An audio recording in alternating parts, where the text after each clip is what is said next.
contact Colorado normal. Delaware, we have Zoe Patchell. Florida, we have a few different options. We're trying to get magical butter. And Jason and Laura Carter live down there or something, but I don't think they're going to be there. There was a couple other people.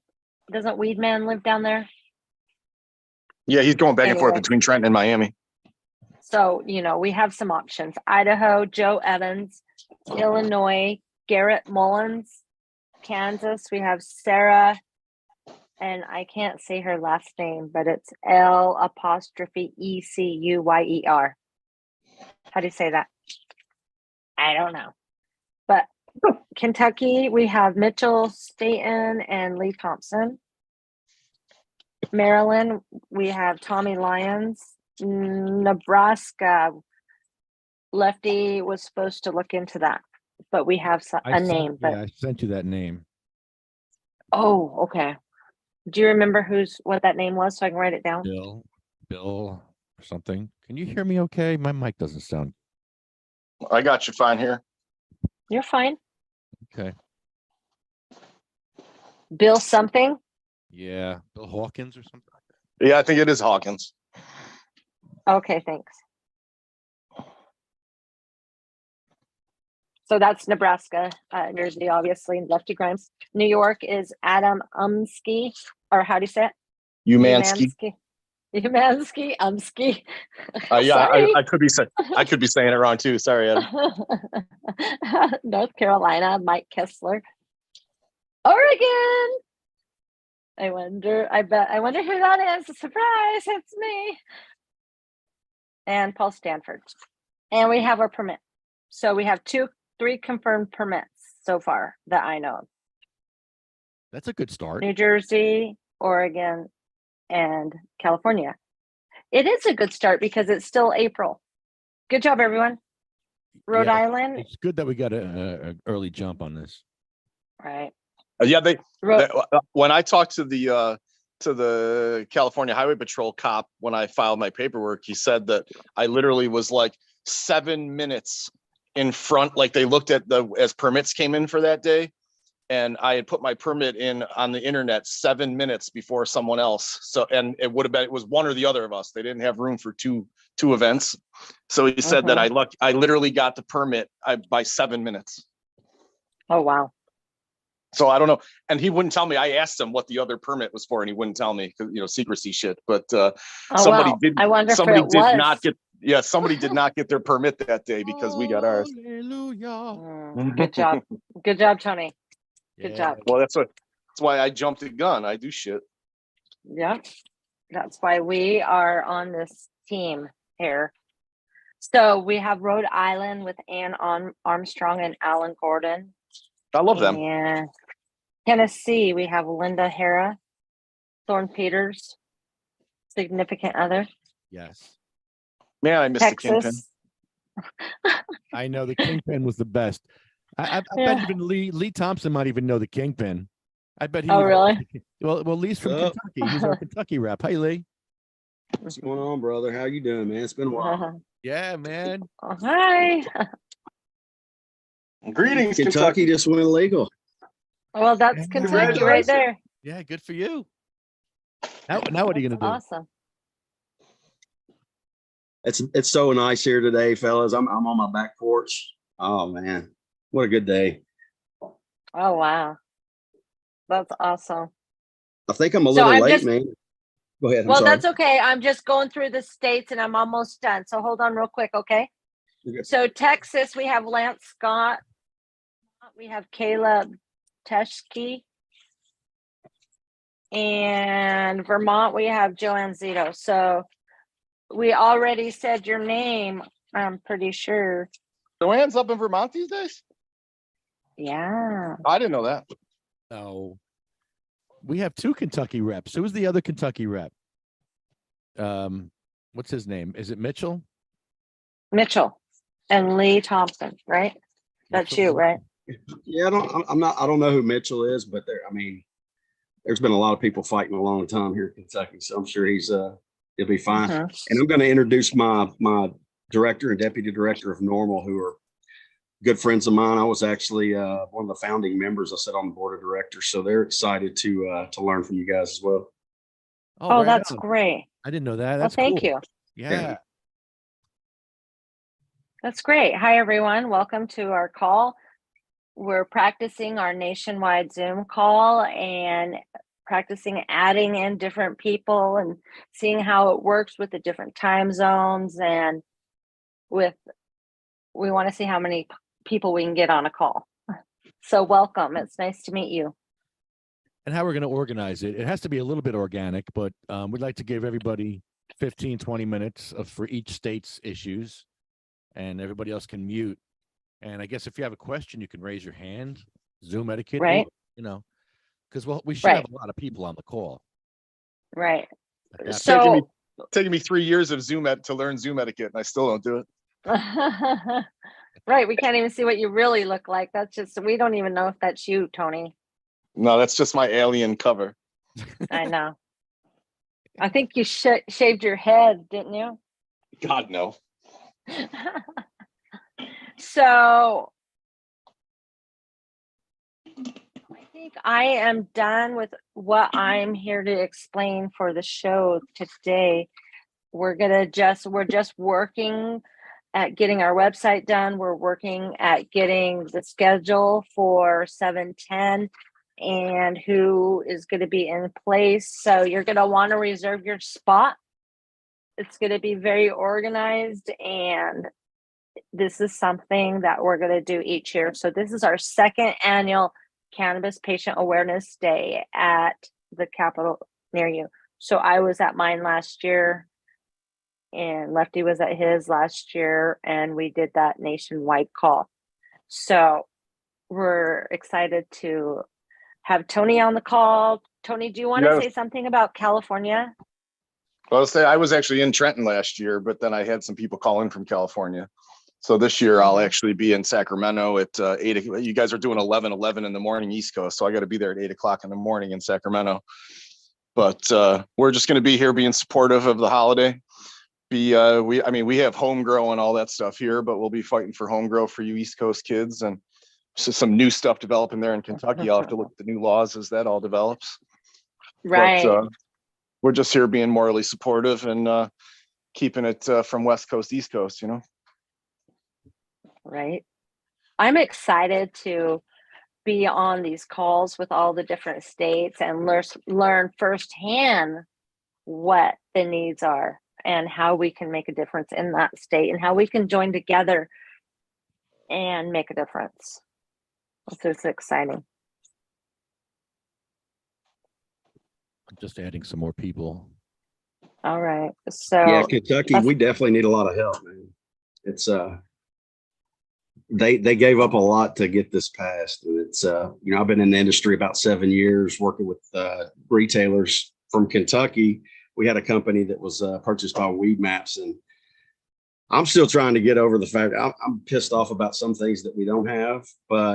And then I had my deputy director call me yesterday. She's like, "Hey, these posts that you're putting up, we're telling them that we never want rec, that we don't have to have rec, that it's all medical." So I'm going to play along now. Kentucky's we're not even a state, we're a commonwealth. So I'm trying to convince her now that the 710 means nothing to these legislators. They have no idea unless we spell it out for them. All this is all that stuff. So we're just going to go at it as, a holiday for patients' rights. So like you guys have started. right, we're taking it back for the patients. And, we have our fellow cannabis activist, Jim Miller, who is ready and willing to help each state write their governor, their legislators, the lawmakers. He's willing to talk to you guys and help you to write the most effective letters, write the nudge letters, write those letters, because he's done it for years and years and years. Yeah, and so we're excited to bring him on board too. Yeah, I know, I've heard of him before. Absolutely. And Kentucky, we've got no home grows, no combustion. So we have flower, but you can't smoke it. 6 qualifying conditions so far, but it's like chronic pain, PTSD, the main ones, I guess. But I mean, we've all been in this for a while. We know there's a lot more than 6 qualifying conditions. That We know sounds like that day one for New Jersey. man, here's a potential problem coming up too. The fact that they are going to contemplate. So this doesn't start till January 2025. They gave themselves an 18-month period to kind of get everything into place. They came up with a bill that they still have some things to decide on. They don't know whether or not they want a pharmacy model or not, which I've been telling them it does not work. It does not work. It does not work. Look at Ohio. They're selling $70 2.75 gram eights, and they call them Ohio eights for these patients. Kentucky's wanting to do a 30-day supply only. We've got some issues, but hopefully we can sway some of these things in the next 18 months. We've got a lot of time, and you guys are connected out the union meeting. So I'm looking forward. I'm going to take all the assets in front of me here and see what we can do. Yes, we're here to make a difference, and we're doing it worldwide. And so welcome aboard. Yeah, man. Thank you. Thank you for having me. Grimes, man, I'm in love with you guys. I think I got a man crush on you and Bong Ho Leo. I've been showing our guys, how you go into these city council meetings, and it may seem fun and games at first, but your shit like more than anybody there. And I love how he shut down that council meeting in New Jersey. Oh yeah, he shut them right down. He wasn't there for shits and giggles. He was there to shut them down. Yeah, I didn't know what to think. The first time I met these guys was in New Jersey last year with Weed Maps at the expo, right? Yeah, then I found out I'm getting in my wheelchair going into the show like 8 a.m. Hey, you want a dab? I'm like, yeah, man, let's do it. And then I hit Bong Ho Leo, and man, I consider myself, I consume quite a bit. And after I hit it, I sat down and I got the cold sweats and turned green for like 5 Crazy. He hits hard and hot. Yeah, he really does. Oh, that's funny. Lefty gave me a dab in a bunker back in like 2014, turned on the whole podcast, everything. All right, ready, everybody, we're live. And gave me a dab and then laughed at me for like 3 hours on live. I couldn't talk. Same thing, cold sweats. My eyes are rolling back in my head. Oh, good times. Lefty's good at that. It doesn't stop. I like dabbing people out for the first time. That's always fun. Right. Yeah, and then you say, told me you didn't inhale. He told me he didn't let off till they started coughing. So.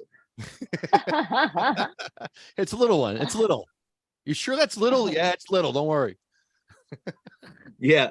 Just hit it as hard as you can. It's kind of clogged. But it's cherry red. That's okay. It's okay. I like hot, a hot dab. Super hot gram dabs. That's fucking Lefty's motive. Oh, man. That would be, can and you imagine? It only feels like death. I would love for you guys to show up at one of the Kentucky at the Capitol in Frankfurt. That'd be awesome. You actually have these a really, dudes wouldn't know what to think. You have a beautiful Capitol. I can't believe how beautiful it is. Well, I was looking for a picture. Kentucky. Yeah, we started out in Lighton. We bought a 43-foot RV with 3 slides on it. We turned it into it was called the cannabis, the real cannabis. Yeah. I can send you some links, but this thing was very nice. So when you walk in, it was built out like a retail dispensary, so we could show off our products at shows. We just park it in the show floor, and in the back we had a VIP room. We had an air filtration system in it. I've got pictures of it parked. I pulled it up on the first 2 steps of the Capitol, parked it right there all day. They let us park it there. We had megaphones waiting for the senators and congressmen to come out of their meetings. It was pretty interesting. We might be able to hear you from Kentucky, huh? Yeah. That's the goal. 710, everybody. Smoke signals. Oh, right. Yes. I'm so happy right now. Mr. Shirley is on with us. Derek Shirley from Maine. Dude, you're killing it up there, bro. You're going to what, 27 meetings in like a week for cannabis? That's amazing. Derek, can you hear me, Derek? Welcome. Welcome, Derek. Welcome. He's up there going to all these meetings for home grow, pushing patients' rights, totally pushing for patients' rights up there in the Northeast. And really good work. Can you hear me, Derek? What happened? Is he there? Oh, he And says, this is Maine, huh? one sec. I'll This be. is Maine. And have we Yeah. added him to the group? I actually went up to Maine with him and testified. I'm not up there. I testified remotely. And those guys got it together up there. They really are. They hit it one after another. Each person hits the points that they need to be, like we used to do at the council meetings. And I really couldn't say anything. They really hit all the boxes. They checked every box that needed to be checked. Those Yeah, guys but- are passionate, man. They've got the best flower I've ever had too. Oh, No doubt. yeah. Maine. Oh, I'm super sorry if you guys heard my vacuum. Right, we didn't hear My it. bad. My bad. I usually, when I get invited into Zoom, I'm already muted and I have to approve the sound on and shit. So that's what I was expecting. So I apologize for the vacuum. It's okay. It's okay. But I am here didn't now. hear it. It's all good. Yeah, we didn't hear it. So you're Okay, fine. cool. They didn't hear it. All right, cool. Well, that means you're cleaning your house, so that's not a bad thing. Well, you know? my wife is actually vacuuming. She didn't know I was on the phone, and I was like, "Oh, I'm gonna take this because I've been meaning to jump back on again." Our son went to bed early tonight, so I'm luckily able to hop on. So, Can you what tell are us we- your name? yes. Can you tell us your name and what state you're from? Oh, absolutely. My name is Derek Shirley. I live in Maine. I'm known as Getting High with Cats on Instagram. I'm a medical cannabis lobbyist, patient, and a proud cannabis felon for 4 ounces of cannabis. Oh, What? hurtful. Yeah. So for me, I'm always down to fight the good fight, because as soon as they decide to give me the felony, for me, it was like, they have to deal with me now for the rest of their lives, because you can't shut me up. There's right now in our main state house, there's three new bills dropped. There's 30 bills total in the state of Maine with cannabis related bills. Our most recent one that I'm most excited about is LD 1686, which basically frees the plant for patients and residents. Not businesses, but it's a start. It eliminates our plant count and eliminates our possession at our house. It basically, in my opinion, it's the first bill I've ever seen in my cannabis life that actually treats cannabis like a plant. It's really refreshing, definitely, because the last 3 bills I've been going in there, bats out of hell, telling them to go to hell. So it's very, very, very refreshing to see a bill that actually makes sense. It's like, yes, yes, Yeah. yes. Like they are listening. They are hearing us. Another excellent bill that came out today too. It's 16 something. It's basically people can't discriminate against cannabis users for any reason. Essentially, it's a 6-page bill of.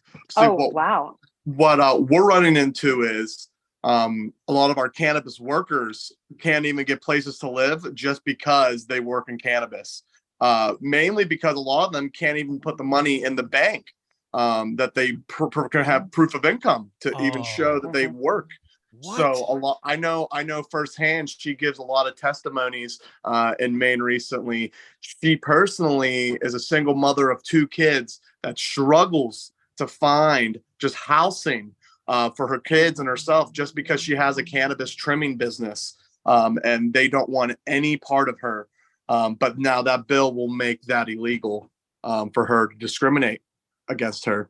So Maine is exciting. For me, it's one of those things where I don't know how familiar you guys are with Maine, but Dawson Julia was my mentor for the longest time before his accident.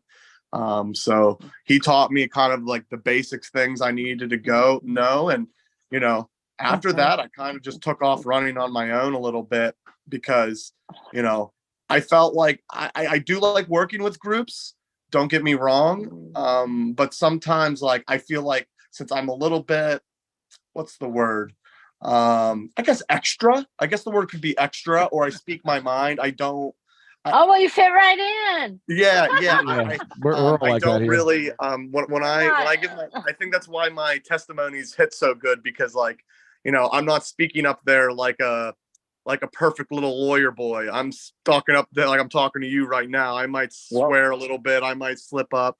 But they love it. They're eating it up, and I noticed it. And welcome. but sorry, I'll stop talking so much. But I just wanted to give a quick introduction. Thank you for always having me, and thank you for being flexible with me because I always want to get on here with you guys, but our timing's sometimes extremely rough. So I'm going to shut up for a second, right.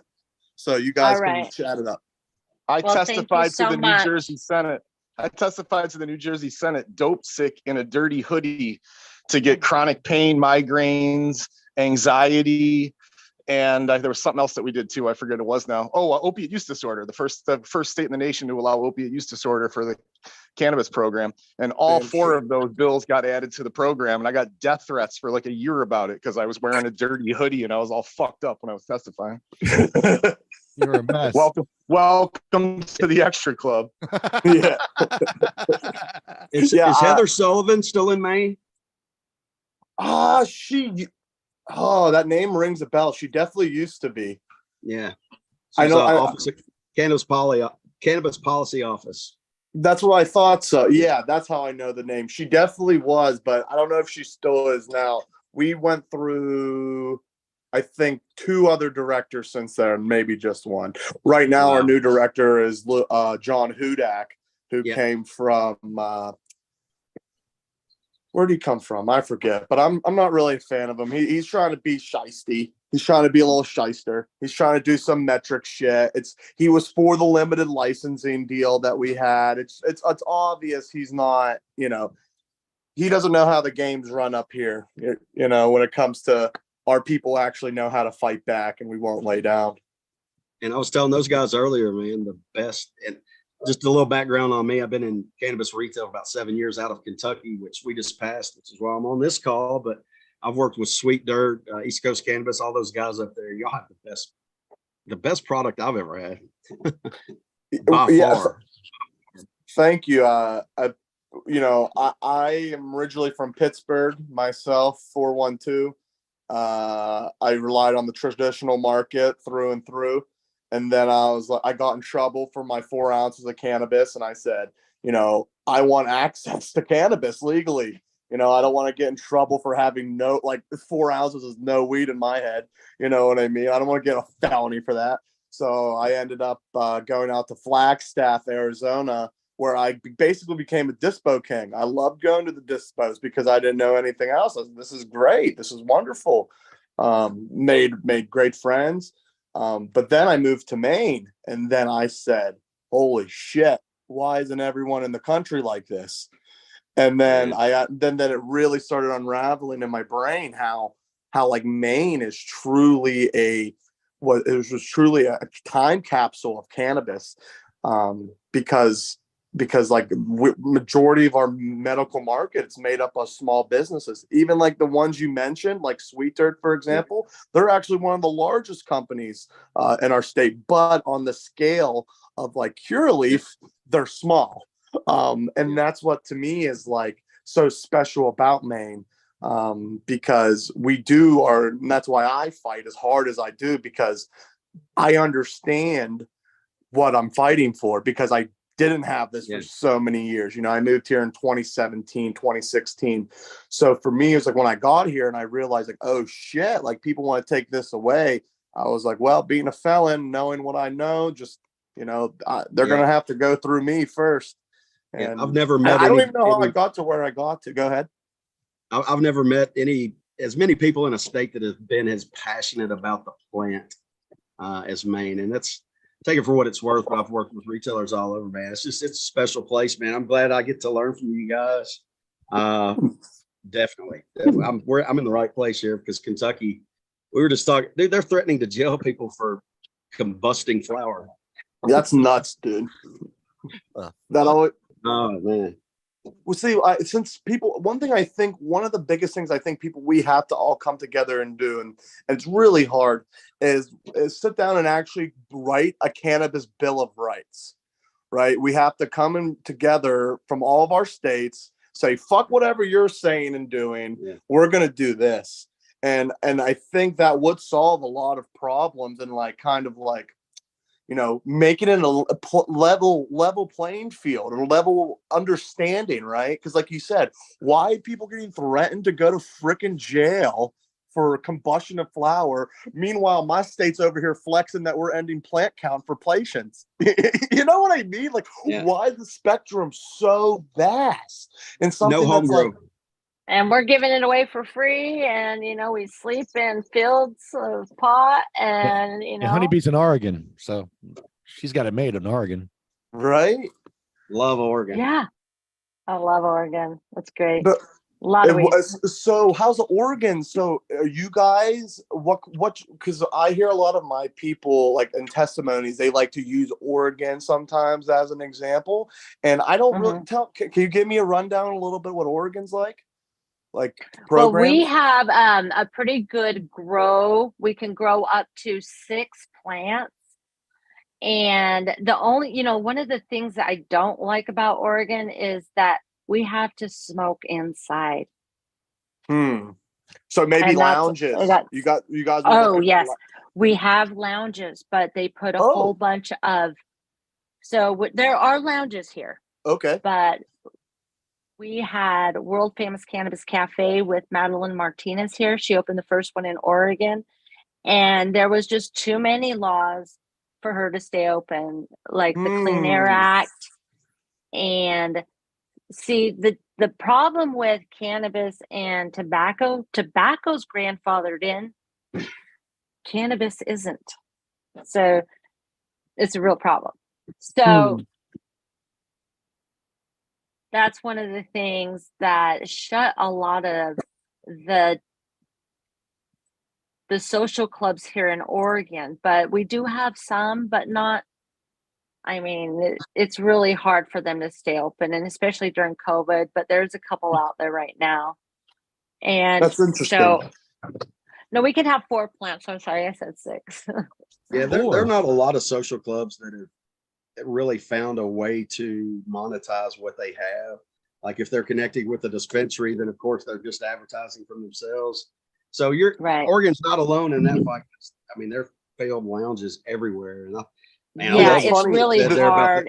The Cannabis Bill of Rights, that should be something included in there.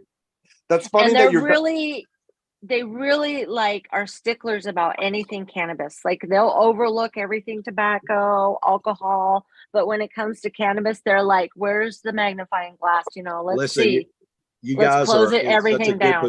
You're in such a good position, though. I mean, just sitting here in Kentucky, looking at even when we were passing the bill, the session where the bill was passed, we had people going, "You sure we don't need more studies?" Or why would we need to have people grow their own marijuana? Or what's wrong with a 30-day supply? Or why do you need to smoke flower? That's bad for you. That kills people. I mean, it's still backwards. But we got this thing through. We got the medical bill.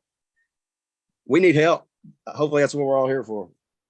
That's what we are here for. So, we have our cannabispatientawarenessday.com website. We're loading stuff all the time. Send people there. We need to get the word out. We need to. What is that? Cannabispatientawarenessday.com. Yeah. Okay. And that's where all of the latest information is going to be about that. It's not going to be all the information because we're going to have our volunteer stuff, with volunteer areas and stuff like that, and setting up the Zoom call for 710. And, we're here to help you guys in any way that you need help. If you need help with your permit, we can help you get that. Derek, did you have a Curaleaf lawyer at the meeting that didn't talk about her connection to Curaleaf? Yeah. So, yes. She was. We're talking about Hannah King. Hannah King was previously a lawyer for Drummond and Woodsum, which then she was open about working with Curaleaf and Wellness Connection, aka Acreage Holdings. But recently she switched law firms to Denton's, which is a little back search I did was I think it's like the 5th or 6th largest law firm in the world. Not just in the country, the entire world. They have a lot of Saudi Arabia backing, actually. Now, are you looking for lawyers, for cannabis lawyers, or what? I missed no, we're. I honestly no. I look for. Honestly, me personally, what I look for are people that actually give a shit. It is so hard. I can get 300-400 likes on a post about something, and 4 people or 5 people are actually follow through. And it's one of those things where like it's great. I don't care. Like I don't care if you're a lawyer. I don't care. Listen, I barely graduated high school. I'm a felon. I went to college, got pulled out after year 1. I am not a lawyer or anything like that, but I understand the subject matter at hand better than almost any human. You know what I mean? And not just because I know the plant or anything. It's because like, it's like I decided before it was legal, I was going to dedicate my life to this plant because it was healing me and helping me with my issues. So I would risk whatever it took to get this plant. I don't give a fuck what anyone said. Man, So I feel you there. I feel you there, man. For me, it was just like it's a journey. Everyone has this cannabis journey and or story, path. And for me, it's like now more than ever, even watch this. Even it's like I talked about that bill coming out that literally frees our plant, right? I'll be lucky that like 10 people show up. You know what I mean? So it's like I don't really care about like lawyers are important, like when it comes to writing shit for me and like looking over final things. But like for me, more times than not, when I look at a cannabis group, at least in Maine, I can't speak everywhere, but like in Maine, one of the biggest reasons a lot of our cannabis groups are actually falling apart is because they have huge lawyer or lobbyist bills. And then that's why one of my big reasons why I decided to lean towards the lobbyist myself, because I know, especially in a small state like Maine, it's literally just being a social person. You know what I mean? It's not rocket science. Like you just have to be believable and authentic. And like, I don't know how to come off any other way. You know what I mean? So it's like when there's fucking suits in there looking all like talking all weird, like a robot. And I'm up there like, what's up, y'all? Like, I'm here to talk about LD, whatever today. And like, they fucking eat that shit up. Like I know for a fact now, like they look forward to me speaking because it's just simply entertainment for them, but they remember it. You know what I mean? And at first I'm used to it. Like it always was like that. Everyone will laugh at you at first. Everyone like would look at me as a joke, literally think I was insane. But then and then Sorry. Literally no, it's all right. And then Mikey's coughing because he took a dab.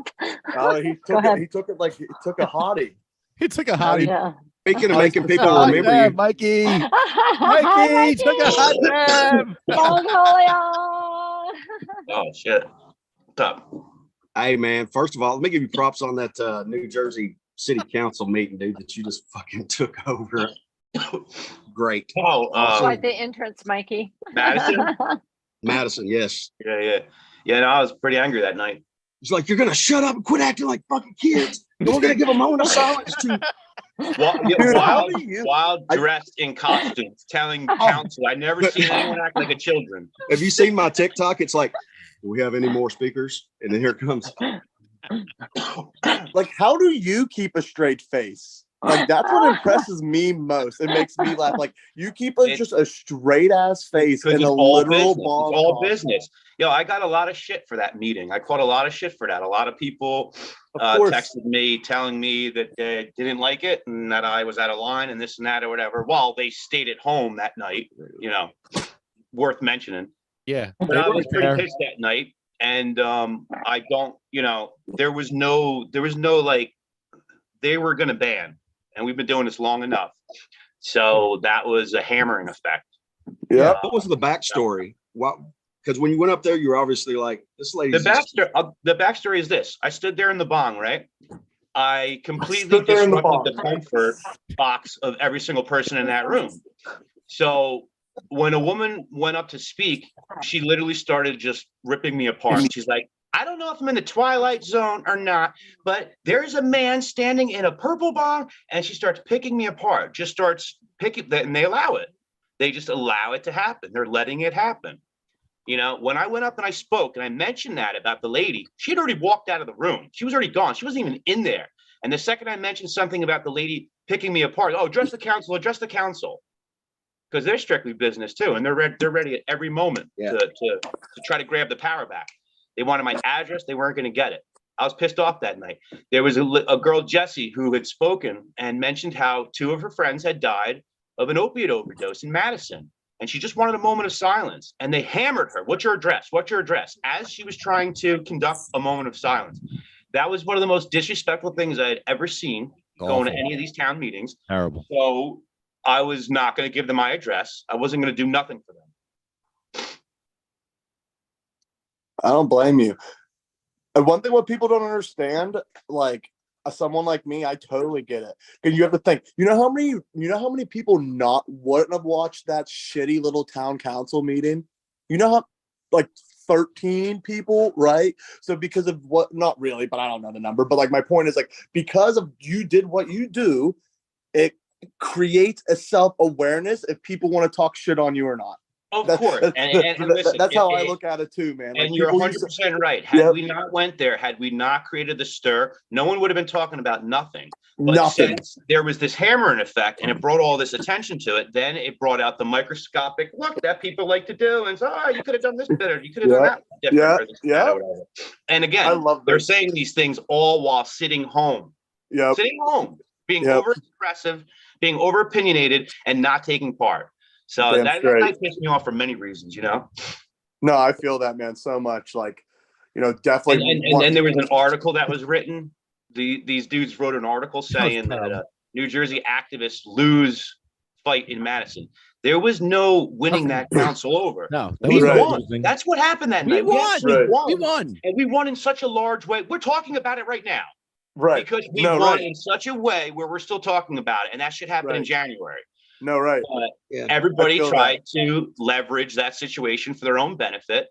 And I definitely felt that I was kind of put under the thumb of all this other nonsense going around me while I'm the one taking part, while I'm the one putting the energy, and while I'm the one, I got a full-time job, going to these meetings. I'm not sitting home on my ass, smoking pot all day with no job. I had a full-time job and working my whole life. That would be me. Yeah. That would be me.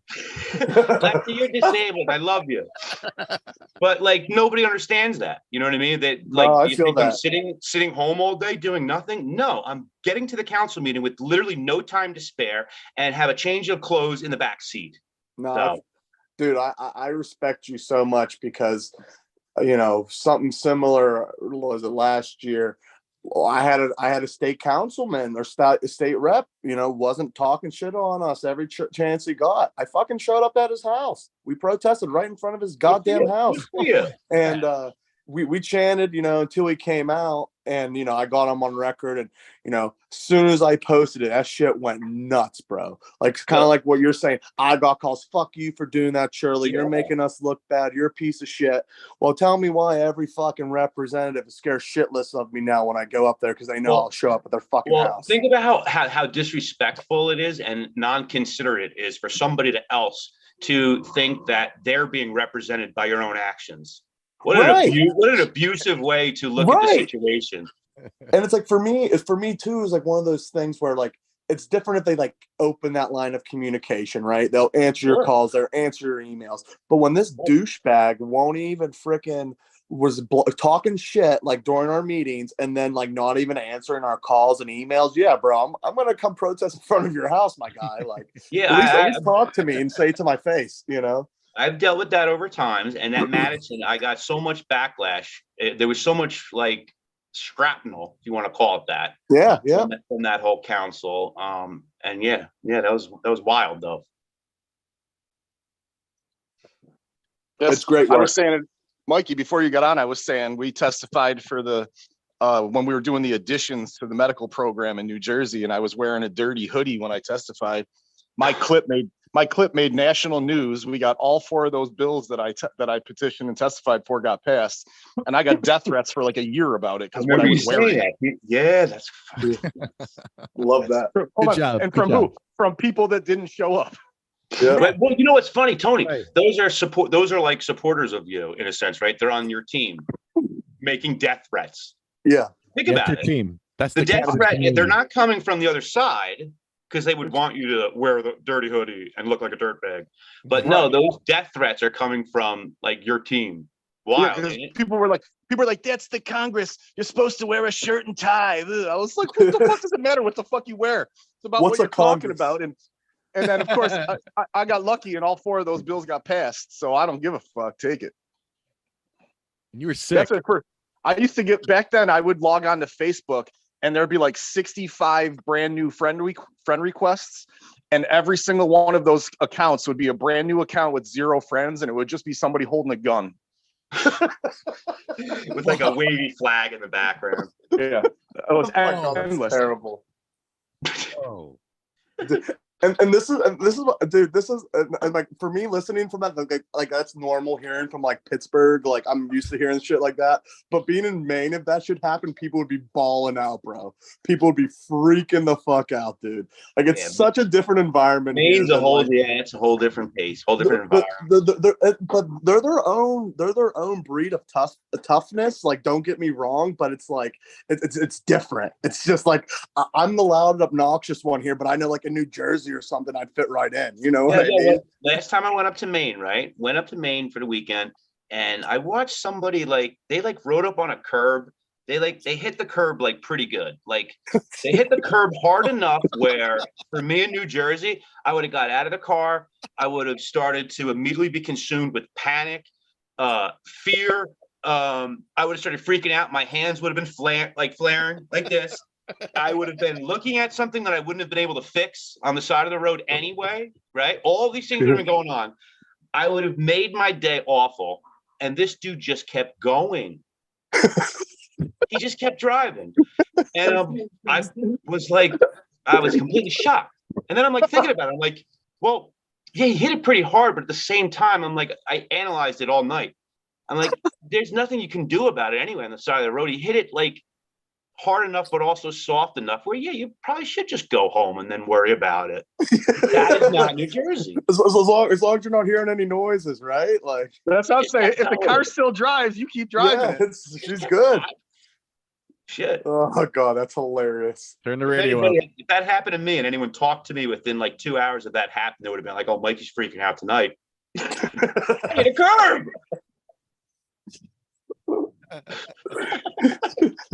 So yeah, different energy. Oh, that's funny. Truth. Facts right there, right? Hi, Mikey. What's up, honey bee? Oh, nothing. Just, talking about the different states and our 20 different states we have so far, tentative, of course, but we're working on getting those confirmed. We have 3 states that have their permits, and we're just really excited to start this first Zoom call in practice by seeing how it works with the multiple states. And, there's so much that go along with that. I know 710 hasn't happened yet, but you guys are doing a great job. For real. Thank you so much. We appreciate your support. We should schedule this just to be a weekly meeting and just pound out the Zoom link to everybody that's trying to be involved, so we can get, because it would be nice to get 10 states on that are actually in the state house this year. Yeah. And then that just gets us connected, and we know how to talk to each other, and we're more familiar with each other's states for that, cannabis bill that we're going to do. Or what did you say? Bill of Rights. The cannabis Bill of Rights. Cannabis Bill of Rights. No, yeah, I think that's Bill of Rights. I think that's a great idea. Yeah. And honestly, I don't know if you're familiar with him, and I think he'd definitely be down for this. In-house genetics out in Seattle, or yeah, he's in Seattle, Washington.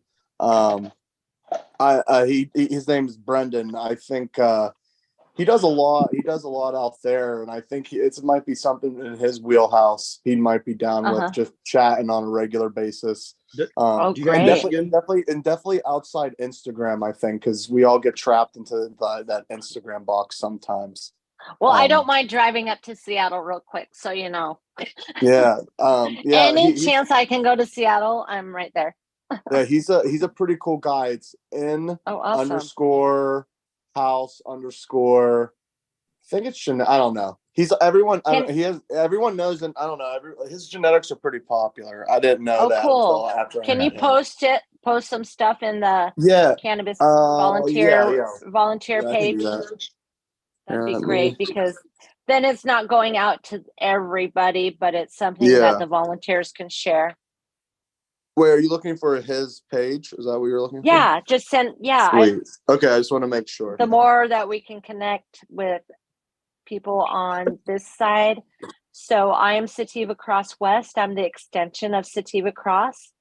And I am building my empire over here. And so, Honey, do you know, do you have everyone here's Instagram? Lee, did you have a question? Yeah, you go ahead. Not Go yet. ahead. I'll do it after. I just need everyone to go add their Instagram and their social medias to that volunteer page. And then we'll just send everyone there. That's great. I just started the Cannabis Patient Awareness Day Instagram page. It's just brand new with like 2 followers, but that's another with being that everyone gets stuck in the Instagram box. That's why I wanted to get an Instagram reflection there. And I'm Honeybee Thomas on every social media, and you can find all kinds of everything there. And you can also ask me. I have all kinds of pictures, QR codes, forms, schedules.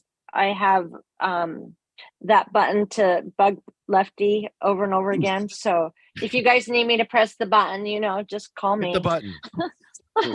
No, Lefty says no. I just got a professional subscription to the new Midjourney version 5 AI art. So the art's going to get crazy now. Good. Nice, Tony. So excited. We're going to have logo, and then we're going to have yearly stuff that we're going to be having for sale so that money can go to support our cause. So I just want to throw out there, since you just said that, it's usually pretty busy though. I actually when I don't go to the State House 2 to 3 or 4 days a week, I actually work at a print shop. So I know how to screen print, and I make shirts and shit.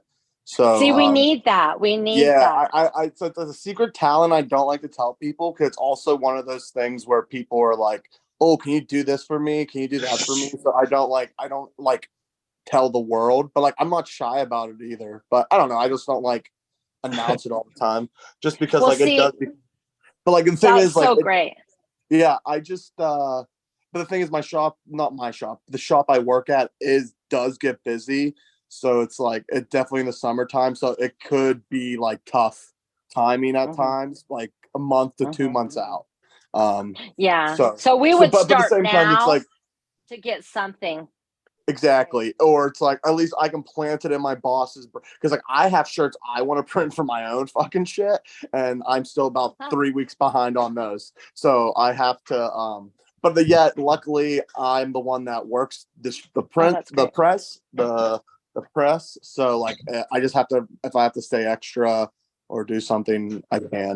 But it's not ideal. And just to share my end here, I have a commercial embroidery machine. So if you ever need patches or embroidery work, holler. Oh, nice. Right. We have all kinds of good stuff and good connections. So, put it in that volunteer page, because we all need, it's going to take all of us nationwide to be successful at this. And hey, I've got a question. I'm excited. Go ahead. Yes, sir.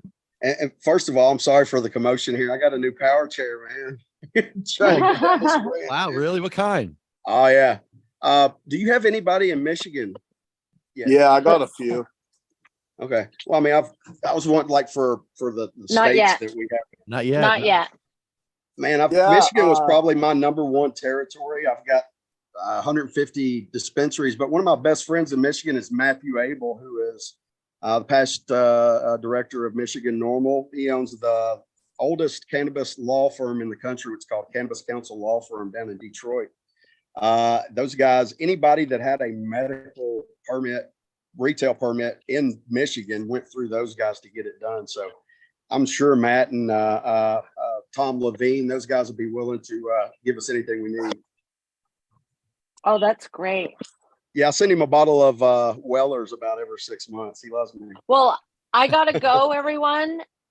Thank you so much for Thank you, Honeybee. joining our call. I gotta go. We'll talk to you guys soon. Oh, no problem. Thanks, Okay, Honeybee. the next Bye, call. Honeybee. Bye. So Hey, thanks, guys. I mentioned Curaleaf before.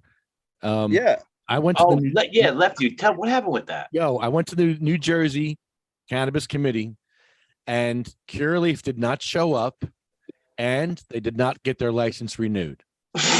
Listen, man. Yeah, is was that my true? I account. just read Curaleaf, about this. GTI, I shit Verano, myself. all those Yo. guys are Yo, that's a good thing. suits, man. What's up, Lee? Go ahead, Lee. Sorry. I was saying that I worked with Curaleaf, was one of my accounts. Verano, GTI, Zenleaf. It's hard to find people in those huge organizations that are passionate about the plant. It really is. For me, anyway. Yeah, I believe that. Yeah, they suck usually. So, I believe yeah, that when you say that. Yeah. throw that in. Terrible. So wait, can we touch back on that? I just read about that, and since I've been so uptight up my own state's ass, so it is true that Curaleaf did not get their license renewed. Nope. I was there. I was like, whoa. I was sitting next to you from the UFCW, and I looked at him. I'm like, did that just happen? He's like, wow. He was just in Curaleaf's shock. going broke. He was like, what? Damn. Curaleaf's going broke. I mean, that's Aren't they connected? Don't they have Russian ties? I wonder Yeah, if there's yeah. some political beef going on in there. Yeah, they some got people- problems. some people Dude, call that's it Russia League. huge. That's just huge. They thought they were gonna just kill it on the East Coast, and they can't. Wow, they have to get one though, right? Like, what's the process there? Like, are they just done now, or is it don't just know. one Curaleaf store? No, I Well, think they no, have the entire license. All There's five. several in the state, aren't they? Yeah, there's 5 of them, I think. Yeah. domino effect. Watch 6 months, a year from now, they're either going to be bought out or folded up. Yeah, I mean, don't they have more locations in New Jersey than any other dispensary? Yeah, actually, yeah, they do. Cureleaf was our first account that we opened. We met all those guys. It's all tied to like old money. Cureleaf is. It's not like younger guys. These are all like family office guys out of New York that are investing in Cureleaf. I mean, guys that had no idea about the plant, but Yep. believe the forecasters that said, hey, it's going to get up to $1 billion industry. Dude, that's such bullshit, because that's one thing I said in my testimony recently, how these like expert lawyers literally said, I sent them articles, quoted the expert lawyer that our rec numbers year one was going to be 290 million, and it was 58 million. So like, dude, these experts like milk the shit out of these people, and like they were the ultimate hype men. Like, they literally hyped the rec up, mark up it so much, and now when the real numbers are here, it's just like, oof. I mean, we're gonna see this summer, because like, I joke and say if they were smart, they would have made main rec like Spirit Halloween stores. They would have just made them seasonal, like during the summer when the tourists come up, and like because like, dude, the rec stores are dead in the winter, like completely dead. I mean, winter's usually tough for even caregivers, so like, I can only imagine a rec store in the wintertime. It is crickets. Like, I know a rec store that was, listen, someone told me recently, I won't out them. A rec store recently was hiring, and they were only hiring 14 hours, and you had to work weekends. Oh, and sign a non-disclosure. And I was just like, who's going to work for 14 fucking hours? Oh, Like, they'll find people. They have to find people. Like, dude, like, and like, And but that's what they're facing because Yeah. their overheads are so high that they can't do anything. They have to. They're struggling, and like that's why you see in our Maine State House, there's like we were talking about lounges, and that's why I asked because we're just gonna start seeing the lounges. I think they're a terrible idea because I always make the joke. Literally, guys, we've been smoking in public wherever the fuck we want for how many years? How many laws can be between this and this? You know what I mean? Like you can't stop human nature. like you can't stop it. Oh, do you have a permit for that, sir? Yeah, go take a hike. Hey, I got you know a funny I mean? story. Thank God Go for ahead. lounges because I was in one in Massachusetts and my buddy was like, man, I could get you some bud. You don't have to go to the dispensary. So I'm at the Summit Lounge in Worcester, Mass. And that's where I met my Maine Connect. So the guys that came to sell bud were from Maine, which is where I got the Maine Connect, man. I love it. Love it there. Lounges are networking. Apple flower guys. Flower apple guys, Shirley. Oh, I know the flower apple guy. I just know of him. I saw him at what is that? He goes to Bonfire. I've maybe seen him once or twice. Yeah, but I miss going to events. My events now are the State House. On the rare of occasions, I'll go. Am I muted? Oh, no, I'm not. Sorry about the shaky here, guys. Going oh, no, you're cool, dude.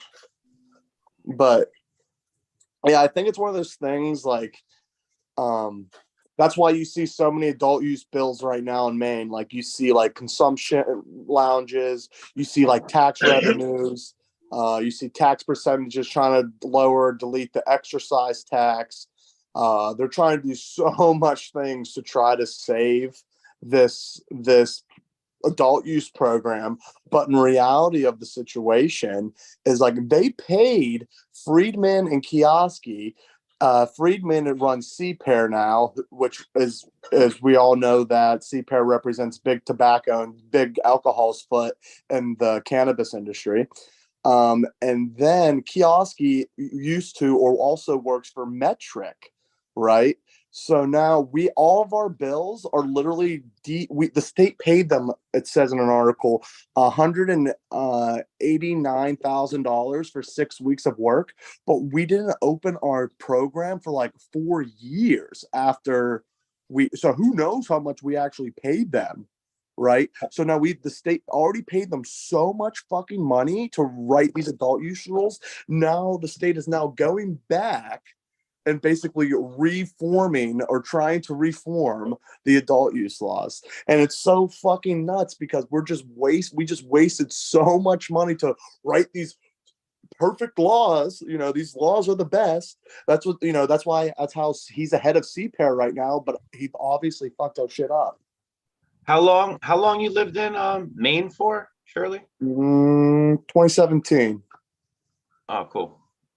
Yeah, not that long. That's why people, that's why I joke. I have no fucking idea how I did what I did. Where did you live before that?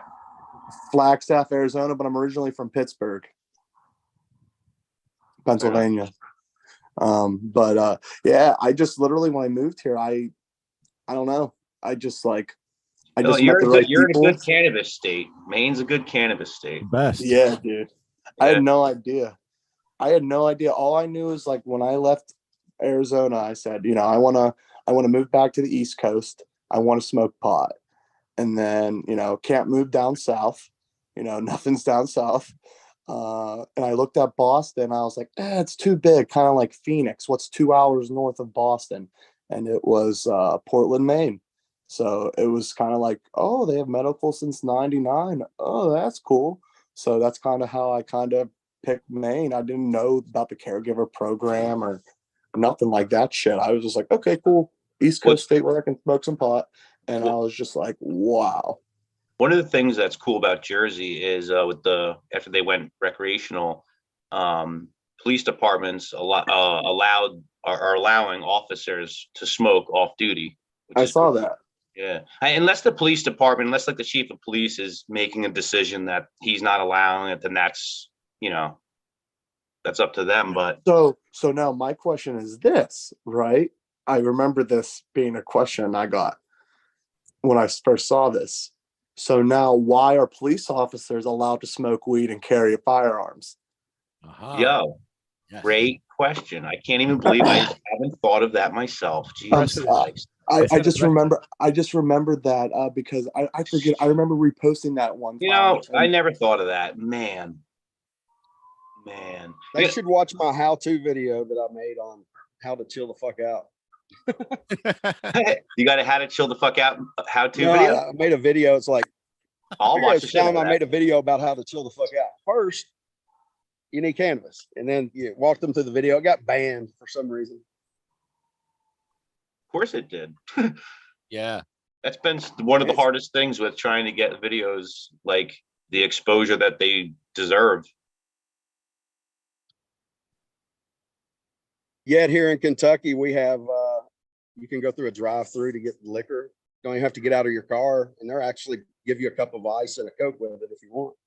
Drive-through liquor stores, and you're going to tell me, and they just put like right down the road here to the biggest school building in the state of Kentucky, which is a middle and high school, South Warren, and literally 100 yards, just put in a liquor store, a pharmacy, and a bank. And I'm like, isn't that pretty ironic? That's the first three things that they put in: a liquor store, a bank, The and a town that pharmacy.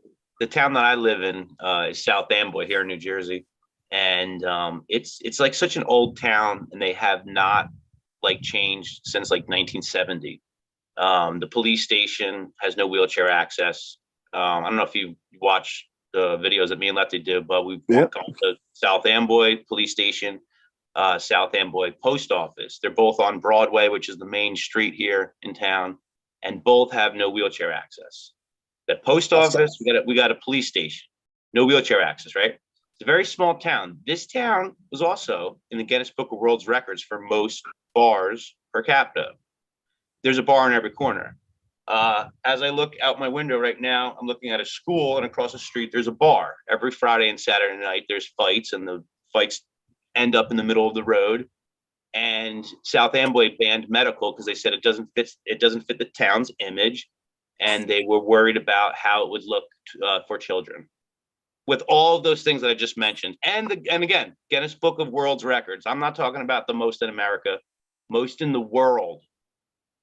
And that's why there's no wheelchair access at both of these buildings, these public buildings. It's such an old like town, and it's a blue town. There's firefighters.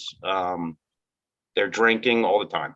Old drunk town. Hey, ho, Yep. ho. Your wheelchair access really blows. Hey. Y'all fucking love it, man. That's what it came to. Yeah. That's They forced us to do that song. absolutely. We were so mad. We were chanting that in front of businesses. And then we just decided to take our chant and make a song out of it. I'm not sure if you're aware about Kentucky, but we're actually not even a state. We're a commonwealth, which means a few things. Whoever voted this shit into law. So in a commonwealth, we do not have a ballot initiative. So this is how hard it's been to get Medicare. No ballot initiative. So what would it take if you went and got signatures and took the same process? You have to go the same process, whether you get everybody in the state to sign it or whether you you can't submit a bill. You can't put anything up for vote. It's a good old boy network, man. And I'm glad that they've given it 18 months to go into effect, because there's a lot of shit that you guys have already dealt with that we're getting ready to come Kentucky, that's like a massive state problem that you have in Kentucky. At least in New Jersey, what I'm mentioning is just this. That's my town, and yeah. New No, Jersey, yeah. That you're talking about a massive problem there in Kentucky. We're talking about a massive problem, including fucking term limits, which we need. Mitch McConnell's been here for like 152 years. Pennsylvania's a commonwealth too. Yep. Yeah, Pennsylvania. I think they're one of the Virginias, maybe. Not many. Speaking of ballot initiatives, we just got some good news the other day here in California. I work on psilocybin mushroom decriminalization, and we do ballot initiatives, and we've done it twice, but we failed to get enough signatures because we did it through the pandemic, and it was really tough getting signatures during the pandemic. But so we just got the amount of signatures you need for a statewide ballot initiative changes based on how many voters turn out for the vote. Right. So last year we needed 685,000 signatures to get on the ballot. But because of COVID and the Governor Newsom recall vote, the turnout for the votes was so low last year that number went down to 525,000. So we're ahead of the game, like 160,000 signatures compared to last year. And that's for a statewide, because Oakland already have statewide, yeah. Oakland already has the ability. You're doing that, Tony. I love that you're doing that, man. Yeah, there's several. Oakland, Berkeley, Wairika. There's a couple of cities and little sections that have some decriminalization. But yeah, we're doing this with the whole entire state. And I'm so impressed. I've actually tried some of those polka dot, the polka dot brand mushrooms from Oakland. Rooted in the 510 was an account of mine, man, and they are on point, dude. And on the back, it's like serving size, 0 to 5 pieces, whatever. Happy feelings, 5 to 10, light show, 10 plus, God mode. Yeah. A lot of them say, eat the whole bar, see God. Lee, you've always lived in Kentucky? Yeah, man, born and raised. That's kind of weird. We started a company about 7 years ago, putting POS integrated menus in dispensaries. We were all enthusiasts about cannabis, but it kind of changed the game. I'll be honest, man, when I first got into this, I thought that med was a ruse, man. I thought it was a ruse to get people to smoke pot, and I was all for it. I didn't care. But then, traveling around the country the past 7 years and meeting patients, man, it's changed my mother. I was getting her these illegal vape cartridges from Colorado for her rheumatoid arthritis. And I watched this lady get off her methotrexate, which was killing her. Dude, I didn't even know it was in these things. I didn't know if it was indica, sativa. I didn't know what type of terp profile, cannabinoid profile. And I watched my mom smoke these vapes and get rid of her rheumatoid arthritis. She was a hairdresser. She was able to go back to work. And kind of weird. Shirley was talking about how we all have our own stories. And my mom tried to get me to work for this company because she said, you believe in this stuff? You like cannabis? And yeah, and every single patient is a federal criminal. Yeah. And then my mom, not to bring this down, my mom actually, she got killed in a car accident like the next day. This was Valentine's Day 2017. And dude, it was as clear as day. It's clear as day. It was like, you do this now or you'll never be happy knowing that you passed this up. And at first I thought it was because of the money. Then I realized it's get to help a lot of fucking people, man. And that's why I like you guys so much, man. You aren't about the money, you're about helping people, whether they're in a wheelchair, smoking cannabis or not. So I do both. I always say not for profit, PROFET or FIT. It's for profit, PROPHET. For profit. Yeah. Oh, shit. I'm sorry. Shit. It's all good. So that's how I got from Kentucky into the cannabis business. We started out slow, ended up in about 1,000 locations, and then Weed Maps purchased us the beginning of last year, which nobody on here works for Weed Maps, do they? No. Oh, fuck. No, sir. Fuck them. Man, that's rough. 6 years at the same company, and I got fucking fired on a webinar with no video access, no microphone access. I got my stock taken from me that was part of my deal. Dude, they bent me over, man. It was not good. Not good. It's all guys in here. But hey guys, I gotta Mike, you might have to write a song about Weed Maps. Right? Why not? Yeah. I have Who to the head fuck out, fires guys. 300 people on a webinar? A lot of shit rhymes with maps. Mr. Shirley, thank you. Nice to meet you, Mr. Shirley. Have fun up there in Maine. You too. You take care, man. See you guys. Oh, man, I'm sorry. I've got cars buzzing by. I'm trying to mute this thing. So It's a Lefty, I beautiful think we Kentucky should sunset. schedule this meeting and then mass pump it out so we can get every state in here and push people to get permits done and stuff. Yeah, let's do this once a week. On staff. It should be once a week. That's how we do our decrim stuff, and it slowly builds and slowly builds. Like when we restarted again last month, there was only two of me and the boss were the only two on the meeting, and then we had our meeting on Tuesday. There was like 17 people, so it slowly grows and slowly grows. Well, I mean, this is really good discussion, so we could just do our podcast like this for a while. Well, yeah, exactly. Yeah, I mean, this that's is what I great think. discussion. I think it works pretty good. Yeah, because you got. Man, I all want the to states jump talking. on the podcast sometime. Well, this is a podcast today. Yeah, shit, you're on it. You're on it right now, Lee. You're on. What's up? I'm live. Am I live? You're live on the on the radio. Rock on, man. You're in the interwebs for life now. You're the 10th caller.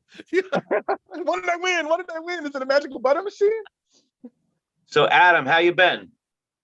Hey, man, how's it going? Well, I've been well, thanks. Oh, I Wow. didn't see him. I didn't see he snuck in. Yeah, I snuck in. I didn't want to interrupt. I Adam's our New York representative. am. Greetings, sir. You Was know, Adam at the show I met you guys at in hell, where were we? Edison, or You were there. yes, Yes. yes, I was. look familiar. You met Lee. Yeah, you met Lee. I was with the 6-foot blonde headed girl at Weed Maps. right when you walk in. They were right there. Yeah. Maybe, yes. And then Josh B, y'all know Josh? Is it Josh? Josh, Josh. he looks like a Native American, like Alba, Josh Tonto. Alba. Josh Yes. Josh Alba, ended up hanging out with him, and he took me out to a Indian restaurant, man. It was unbelievable. That kid's I like him a lot, man. Seems like he's got a lot going on. Yeah, Cannabis he's wise. cool. That convention was sweet. That was fun. Are they having that this year? Are we going to go this year? Are we having it? They're doing another one. Yeah, yeah. Yeah, I saw some of the video. You guys just doing PR work in front of the table. It was awesome. Well, with If that's the Bongholio convention doing I'm thinking of. interviews. That was a great. Yeah, you're doing. Yeah, that Bongholio was doing one of my interviews and stuff. It was favorite awesome. weekends of the year. You know, That was Mike- one of my favorite weekends. I think you should register as a lobbyist and then only go as Bongholio. It's about time. It's about time. The momentum is ripe. I'm just saying. The momentum is ripe. I agree. Yeah, It's ripe and ripe. it is ripe. ripe. That's what I mean. You could just walk in there. Hey, remember me? And then strum a chord. Bling. Yeah. I'm your 4:00 appointment. Best lobbyist ever. Well, I mean, they can't turn you away. They're No. literally breaking the law if you're a lobbyist. That's the whole point, is that you paid to play, or someone did through you, and now you get to talk to them. Well, certainly there's no dress code for lobbying. No. No. No. That's the best. That's the best part. He's got a fancy coat. That's all. I know. That's why it was so much fun telling those jerks in Madison that I've never seen adults act like children while I'm dressed as a bomb. You have no idea what that feels. Mike, if you do- that's so much pleasure for me. You have no clue. If you do lobby dressed as Bongholio, you have to do me a favor and have giant wads of Monopoly money attached to you that you can hand to them. In a little money bag with a dollar. No. I think I think that once you've become a lobbyist, you can't do that. You got to do that before you become a lobbyist. You got to go like a Christmas tree, except not a Christmas tree, but with money attached to you and all around you. And you should go up to the lobbyist and you say, "You Yeah. like," Yeah. or something. You're the artist. Figure it out. So Lefty, I didn't get a chance to tell you this because this happened yesterday, right? So Wednesday, they start doing the car show on Broadway or whatever. Right. So I went to the car show yesterday after work or whatever. And I'm walking down the street, like, I did the South Amboy, the parade in St. Patty's. We hijacked the Halloween parade. Yeah, So that was there's great. that. So there's that. So there's like Bongholio energy and stuff in town and everything. You like run that town. You already run that town. I've run into people and they love it. They love it, right? I ran into somebody at the car show and the guy goes, "Are you Bongholio?" And I got excited. I'm like, I was like ready to be flattered, And he goes, "You're an asshole." Oh, I swear to you. He goes, "You're an asshole," right? And after he said that, I was like, "Whoa, this is happening." Cool. Get your phone out quick. I was like, "Whoa, this is happening," right? And after he heard himself say "you're an asshole," he doubled down. And he's like, "Yeah, you're a dick. You're a dick, man." He's like, "You hijacked the Halloween parade. That was a kid's event. What? Why would you in your right mind do something like that?" And I was like, "Whoa, this is great." I was like, "This is literally amazing." I'm like literally looking at cars, and now I got some guy all in my face about there being video? Bongholio, right? The video. And I told him, I said, "To be honest, sir," I said, "right now, what you're displaying is a reflection of how you feel, and I understand that you're upset, but this was a Halloween event and we were all dressed up. I said this wasn't an event for just children, and I was literally taking part, and a lot of the children were excited. Oh my God. Just pretty much all of them. They were happy. They loved it, you know. And he was like, "No, dude, you're an asshole." He's like, "You dress as a fucking bong on Halloween, and there's kids and this and that, blah blah." You know. You should have You're a offered fucking their dick. kids dads Oh, for medical purposes. oh. And I said that. I actually said that, Adam. I told him that. I said, "Listen, I don't give a shit about recreational." I said, "I'm a medical bong." Literally. A medical bong, and some of your kids might be benefited. Oh, But dude, when I was at the St. Patty's Day parade, I'm walking down the street, right, and this little kid goes, "What are you?" And I go, "I'm a social justice water pipe." And he goes, "What's that?" And I said, "Well," I said, "anytime I'm confronted with a tough situation, I always do the same thing, the right thing." I And just smoke walked weed. away. Just walked away, just empowered that little soul. Awesome. Did you have the little baby bong in the car seat with you? You know, you could Absolutely. have, like, Do you know how people in the parade, they're doing the marching and they have to like not break character? I can't tell you how many people were not able to do that. They were not, they lost their composure, laughing hysterical, were not able to just do the, you know, marching thing with everybody. I rocked that town in the parade. That was fun playing songs. Yeah. And I guess some people hated it. Is what it is. So you know who this guy is. You'll see if you see him again, you could point him out. To be honest, after he had said that, I went back on Facebook because there was a couple people from town who had like attacked me over this. And I know who he is. His name is Dave Shots. Shots, huh? Dave Shots. my Dave God. Shots. Nice fired. social Dave media Shots from South links Amboy. He's a fired. firefighter. He's a firefighter. Oh, And he fucking hates me. Oh my God. Shots fired. wow. So wow, I can't wait to do Halloween again. Wait, wait, wait, wait. Right? Can you, That's no, all no, that's but you literally. need to get a plastic flicker so that you can dress up as a fireman on top of the Bongholio outfit with a big fireman hat that fits right on top. Little fireman's outfit that goes around you but doesn't impede you. He's like, "You're an asshole." You just what's his name? Officer Stopper? What was his name? Dave Shots. Yeah, put that on your fucking, put that on your breast. Be like Officer Shots. Put it right in there, Officer Bongs. Officer Shots. Shots and He was- bombs. He was also drunk because everybody's walking around with solo cups. It's the car show. It's South Amboy. Well, I mean, that's okay. Weed's no good, but Oh, so he was public drunk. drunkenness is okay. yeah, no, he literally had a beer in his hand. and Allegedly. called me an Allegedly. asshole in the middle of the weed? Give me it road. back. Allegedly. You hook that weed? That's a good weed. We're smoking about that weed right now. What's this called? Oh, I Super goo. Super goo. suppose this is a podcast related to There's and peripheral to cannabis. Oh my God, this smells amazing. We're gonna smoke it. Got a lighter? Oh, you just I got a smell this. lighter. If only they invented smell-o-vision. Man, Here, look at this one. This is the Chem Diesel. Chem Diesel. Yeah. Man, I've been like smoking out and I got this new power chair. It'll like lift you up about 6 feet in the air and you can stretch out like a bed. Oh, it In the stands you chair. up? It makes you stand up? It can, yeah. Like a Oh. mech Oh, dude, suit. I'll put it down now. I'm about 6 foot up right now. I What? don't know if you can see me going down. Those are cool. How much was that Yeah. thing? Yeah, how much is? If you were to buy this thing new, probably about 20 grand. Oh, nice. The property that we have here is it's been in the family a long time. My great uncle, this was his chair. He was a veteran, so they gave it to him. It's been in the garage. I just discovered it. We've got a huge garage, been in the garage for like 10 years. Oh, wow. He used it I think it has 16 hours on it. So I don't need it. Like need it. You've seen how I get around. I use a manual wheelchair.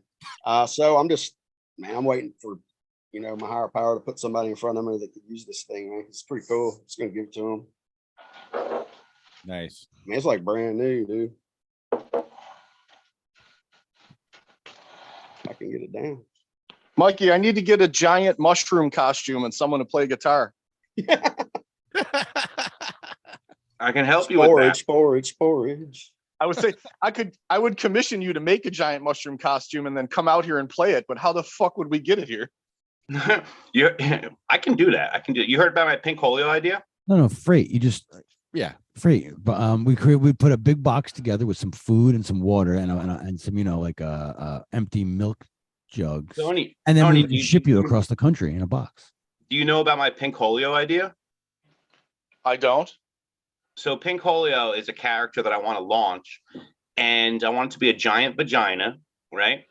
I would want a girl to wear it because that would only make sense. Like kind of like slightly moist, giant vagina, and try to overturn the Supreme Court's ruling on abortion. And then once that character is successful and that takes breaks ground, then we introduce Cash Rolio, giant wad of $100 bills. And because in the end or whatever you got, so you got Bong Holio, Pink Holio, and Cash Rolio. Pussy, money, and weed. That's all anyone wants anyway. I think I might do some Pink Holio work on the Mid-Journey AI graphics tonight. I'll see what I come up with. That's a good idea. It's pink and green, man. I've been I putting can on shoot some signing up for sketches. that. You know what? I'm gonna do it on my phone right now. No, I got the Imagine on my phone right now, but I haven't. Oh, signed up. nice. Yeah, I just got the pro account for Mid-Journey, so I've been playing with it. I'm gonna Yeah, but so that's the plan. That's the ultimate plan. I need these other two. actually. No, that's priceless. Yeah, I love your art, but still, my favorite of all your art yet was the Donald Trump peanut gallery. That was the best one yet. But Yes. you've got some incredible shit though. Made during COVID when all the art stores were closed and the only art supplies was food. Literally. Making the best of a shitty situation. Yes, that one was awesome. I mean, there's been many that are incredible, but that one was Yeah, no, definitely my that's favorite. definitely one of my favorites too. I wasn't able to keep that because I started cutting the peanuts open. See, I actually have some in front of me. I have a peanut obsession. I cut peanuts all the time and I glue them back together. So like these ones are all glued and the actual peanuts are not in them. So these will last. And I started making the project and then I was like, I can't keep doing this. It's taking too much time. So I just started gluing peanuts with the actual nut in it. So after a couple weeks, I started noticing that there was like flies, like little like nut flies that started like accumulating. I had noticed, I can't keep this one, this project's got to go. So I put it up in a tree outside my front here. And for like 2 or 3 weeks, squirrels just tore it apart. And I'd be walking to the corner store and I'd be seeing little red hat peanuts all over the ground, little American flag scattered all over my road. Like the squirrels just tore apart the project. Gotta be careful with the squirrel army. They'll come after you. I literally saw like a red-headed peanut in my yard like months later. Like as if someone had stepped on it. It was like, oh man. That should be the secret nickname of Sativa Cross, the redheaded peanut gallery. Yeah, I have a peanut obsession. I have this whole project I also want to do with peanuts. I don't know if I'll ever do it though. Well, The Bong Holio thing is an obsession. You know what I mean? It's. Well, Bong Holio himself was incredible. Then you dropped the baby Bong Holio, and it just was like exponential. Yeah, that worked out well. That's All the gotta, girls love the baby bong. of course. They eat it up. Like he's got a baby. Oh my god, he got a baby. Such a good. It's just priceless. That's you guys. It's one thing to go to all those towns. Like nobody goes to the town hall meetings and talks, and then to come in all dressed up. It just puts a whole nother level on it. And Tony, that baby. So it's a real bong, obviously. That. But I don't know if there's a water chamber inside of it, and it only remains level when the baby is held at that 45-degree proper angle. So you only can effectively medicate once you put the needs of the baby first. So that bong also is actually an educational prop for women who are expecting newborns or, That's the kind of attention to detail that's important in this world. Yeah, people don't forget it. They will not forget it. It's like if you say something, people will forget it. If you write it, you'll regret it. And that is definitely an effective way where people do not forget. My goal is to spread you guys through Kentucky, man, like wildfire. I want somebody to grab a hold of it and do something, man. Do something. I love it. Right on. Well, you guys got some good traction on TikTok for a while. I remember you were actually getting some serious views in there. Yeah, but they shadow ban. They do like every other platform. They They start banning the videos. The first few videos that we had launched were millions of hits, like millions. The first like week was like 20,000 followers. The first week that we started it. And then videos started getting flagged. And then it was just all downhill from there. Yep. Once we got flagged, that was it. That was it. It just triggered an algorithm, whatever, and there was no more that kind of exposure. We're in a box. Yep. Troublemakers. We're still doing good. You know, Lefty Sativa Cross, I don't know if you realize it or not, but you're practically one of the first audit amendment videos, which the First Amendment audit shit is enormous right now. That's true. But taking the video camera into the police station to smoke weed, you were like the first people doing that. Yep.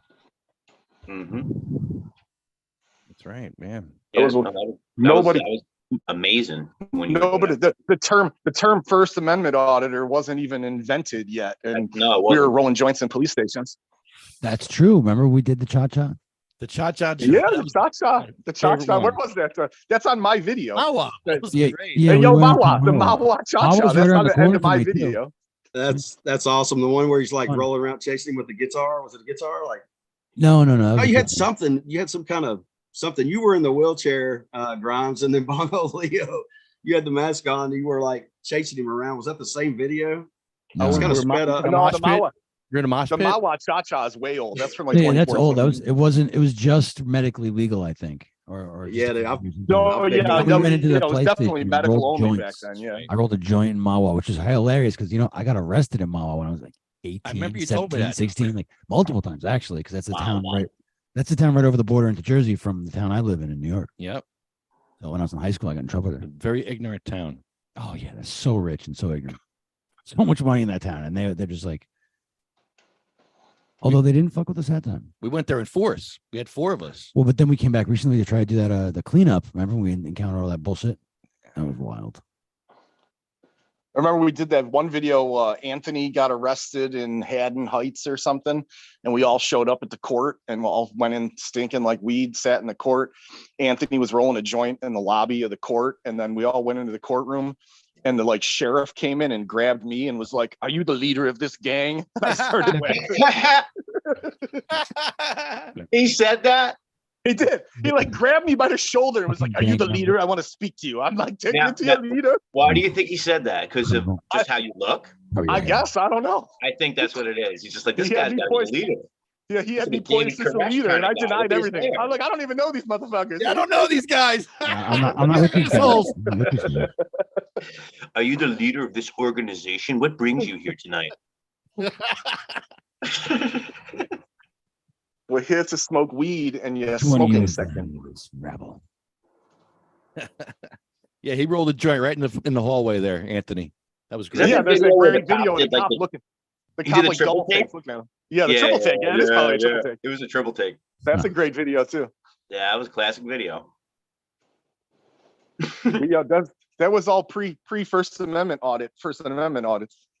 Well, he got Hey, pulled where's over for driving while black. That's why he got pulled over. Yes. So Yeah, it was fuck definitely him. a DWB. Yeah, I saw another post that had the t-shirts. It's like, "Don't shoot, I'm white."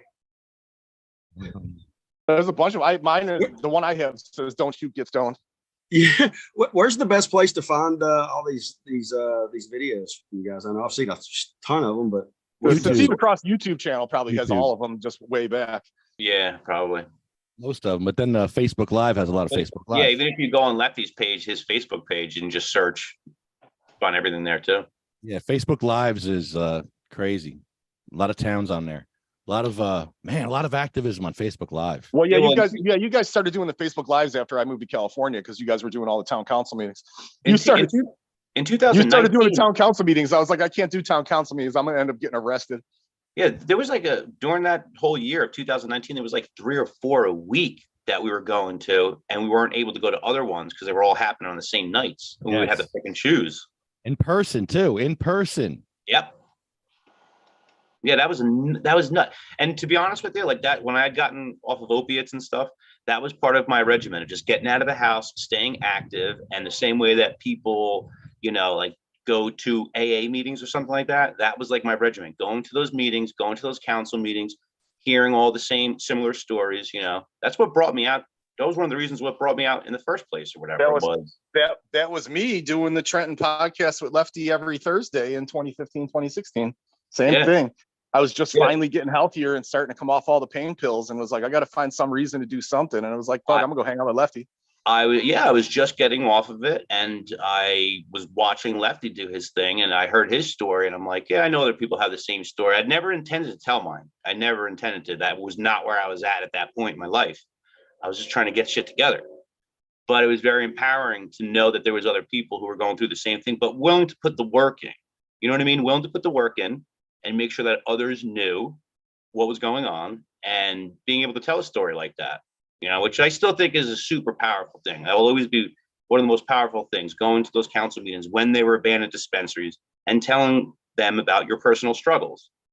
After that had happened for a while for me, I realized that these towns were abandoned no matter what. They were not really taking anything that you were saying into consideration. And after a long time, it was like we were giving them our suffering and our pain, and it was a joke. It turned into a joke. And when we started doing the Bongholio thing, for me, that was the way that for me, that was a way of taking the power back. I was giving these people my blood, sweat, and tears as if they were supposed to do something about my progress or my struggle or anything like that. And it was very clear that no one gave a shit. No one cared about anything like that. So as I continued to help myself, I wanted to help them along with the joke that they made sure that they solidified, because it was a joke that none of them considered any of the shit that we were saying. And they had been blanket emailed from Ramp and Sam, and they were all on board with Bannon before even knowing anything about how they were going to proceed with any of it. It was a joke. And that's why all that shit happened the way it did. That's how I look at it.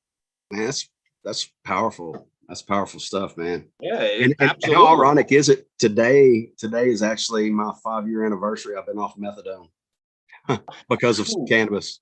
Wow, 120 milligrams a day, man. If anybody's ever been on it, dude, that's yeah. I was on 130 milligrams of methadone, and when I had gotten off of it, I got off of it in 6 months. And no doctor would recommend you doing that. And at that point, I had already hit so many rock bottoms, and I was ready to fix the situation. So I didn't 6 months to me. I didn't know how long it was going to take me, but I went from 130 milligrams to 0 in 6 months. And every single day was withdrawal. Every single morning was the hardest. I'd wake up, I was crying. I would watch some sort of video. I would watch anything along an inspirational video to watching a dairy farm cow being abused. And I would just be in tears, just a mess. As my life started coming back to me, I wanted to just fuck trees. Literally, that's how much my senses were coming back, because everything was so dulled down. I would take a little bite of yogurt, something like that. And even my taste buds were so incredibly heightened from just my sensations coming back. And every single day was it was wild, you know? And then after months and months of I guess I would call it a honeymoon period of oh, I got clean and this is great and everything's going to be easy. It was a devastating reality to find out that that's not the case. And all the real work you have to put in after you beat the addiction while still fighting the addiction, which is doing life, which is what I never used to do, which is why I would always self-medicate and everything like that. Life on life's terms, man. Yeah. So when you see me at that council meeting with the bong, yeah, there's a lot of backstory to it. There's a lot of emotion, there's a lot of passion, and it's not a joke. And I'm glad that you understand it, because it is all business. The whole thing is absolutely all business. It's no joke. Hey, thank God for guys like you, man. It's you guys do what a lot of people don't have the I don't know what the word is. You do what a lot of people fail. Balls. The cojones. It's all about the cojones. Yep. When I was testifying for opiate use disorder in New Jersey, I was one of the single largest opiates, legal prescriptions in the state of New Jersey. And they had me under investigation and would watch me go in and out of the pharmacy and would watch me at my house, because they felt absolutely positive that there was no way I was taking all those pills and that I was selling them somewhere. And the joke was on them, because I didn't have enough. Yeah. I was getting 480 milligrams of oxycodone a day and still didn't have enough. And that's when I came in and testified dope sick in my fucking dirty hoodie. And that's how we got opiate use disorder added. It was first California still doesn't have opiate use disorder on the medical program. Yeah. But that's how we did that. That's why with Jersey, there's a couple things with Jersey that you really just got to put your hands together and say, thank God, because there's a couple things that were good, like opiate use disorder. Thank God we did that. I do believe in the right for officers to be able to medicate. I'm glad you brought that up, Lee, about the officers having guns. I had never thought about that. I'm glad that we have the smoking in public law where we're able to medicate where anybody can smoke a cigarette. Yeah, we also do not have that in California. Yeah, though. It's not real strict though. I get that. But that's the whole point. Since it's not real strict, let's take the right steps and protect the most vulnerable people who are patients. You're here. That's true. I remember I was smoking on the beach here in Sonoma County the one time, and the park rangers are usually retired state troopers, and I could just see him giving me like the evil eye from a distance, and I just walked over and fucking put the joint out. But he was just giving me that evil eye look, like you're breaking the law. Yeah, and you shouldn't have to, because it's not medical if you can't medicate in public. It really isn't. At that point, you're still being shunned. You're still like, go behind closed doors. No, let's seriously treat it like medicine. If we have a medical program and we have all these things intact, all this work has been done, just treat it as such.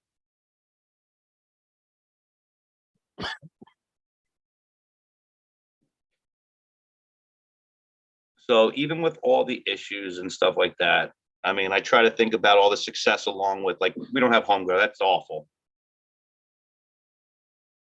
I've been sending one or two snail mail letters a week to Scutari for like a year now, demanding that Jim Miller deserves home grow. I said to the CRC today, I said, you're going to fight for home grow with us. Why don't we have like 2 years instead of 5 years in jail, 2 years in jail for cancer patients? And then I said 0. Well, yeah, Jeffy Brown's still the president of the CRC, right? He's on the board. He's not he's on the board.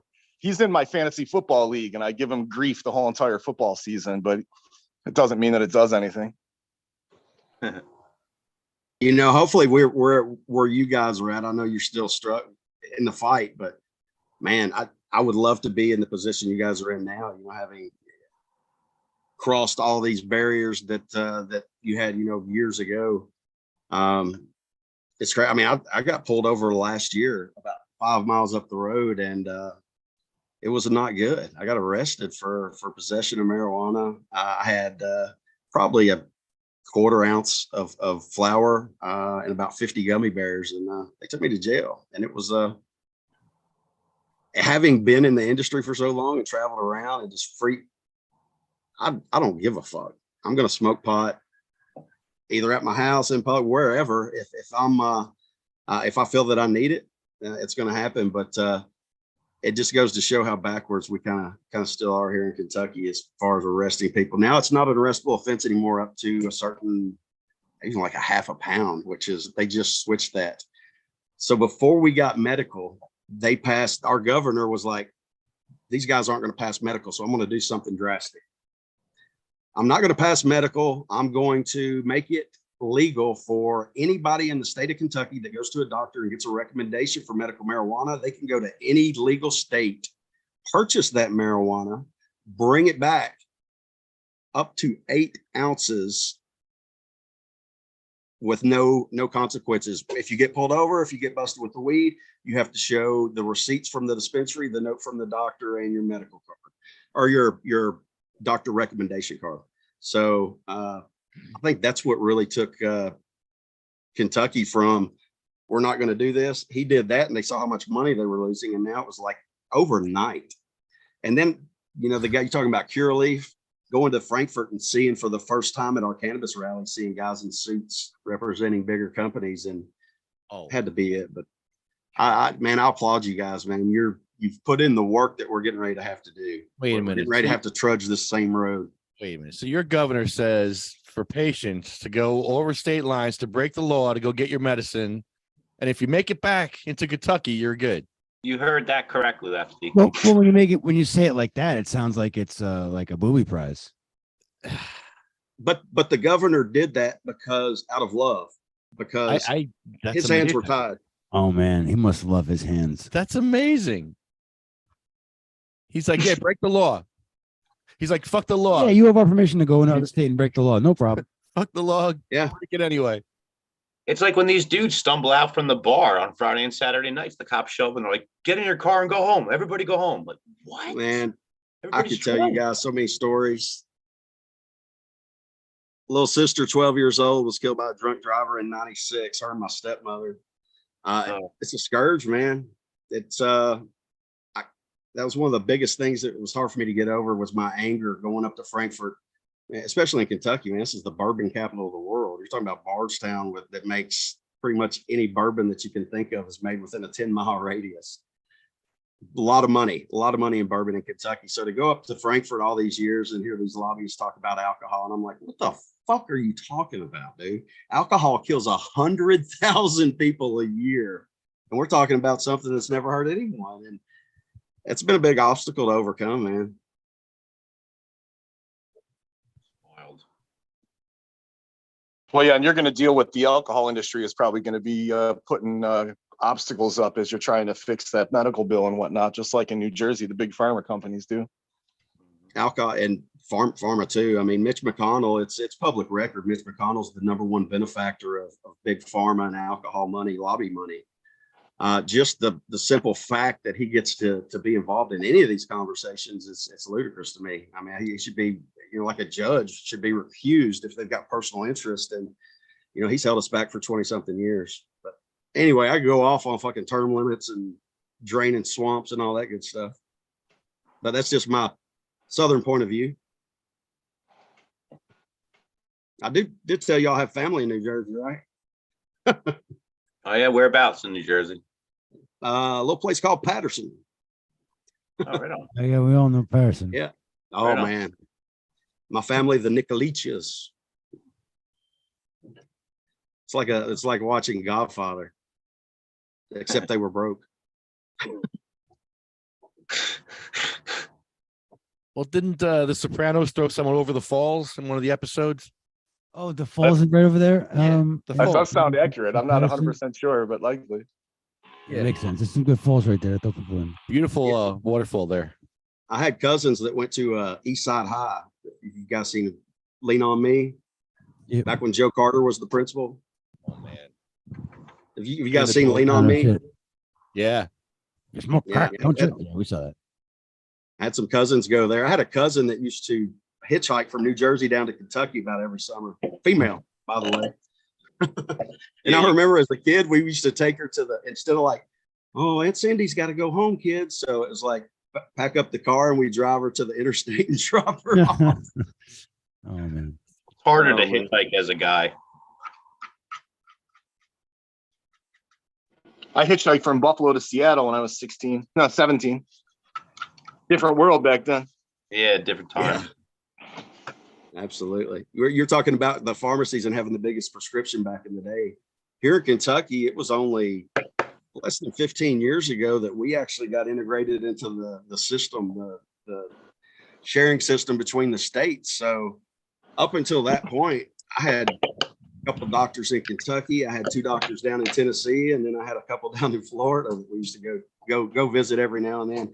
And they couldn't trace it. And then they changed that about 15 years ago here, which I'm sure you guys have had that change for quite a while. No, yeah, it's anybody that lives on those border states, people are always doing that. They had their the doctor in Philly, the doctor in Camden, the doctor in Delaware. Yeah. Yeah, I'm sitting where I sit right now. I'm 45 minutes. I live on Nashville Road. It's 31W. So Nashville Road is literally 45 minutes, or Nashville's 45 minutes from me. So it's real easy to get into the other side. Isn't it wild that picking up a hitchhiker is illegal? Is it? Yeah. Of course. Giving Have you someone ever been a by, ride. like in northern Kentucky up by Bardstown, we've got a lot of prisons, federal prisons and state prisons. And you'll be driving down the road. It's like, do not pick up hitchhikers. They may be escaped inmates. I mean, my point is, how long does one need to have a dialogue with someone before you can say you know them, where you're not breaking the law and helping out a friend and giving them a ride? What's your name? You know, oh, I'm Mike. What's your name? Well, John. yeah. Hey, nice to meet you. I That's now right. know you. Exchange names and a handshake. That's I now know Here you. you go. Up by me, they get around that. So putting your thumb out, like this to hitchhike, it's illegal because you're hitchhiking. So instead of sitting there with their thumb out, they stand there with their hand like this, like down at the ground, like pointing at the ground. And Well, they're that's like, what Jewish what- people do that. Yeah, I was gonna say up by me. That's what. Yeah, they do. yeah, What- that's what- common. what- And Jewish what- people what- will what- pick what- up what- other Jewish What, people do you, with no issue. what are you saying? I can't point. I'm pointing. What am I allowed to point? So it's like, what are you gonna do? I'm pointing here. I'm pointing.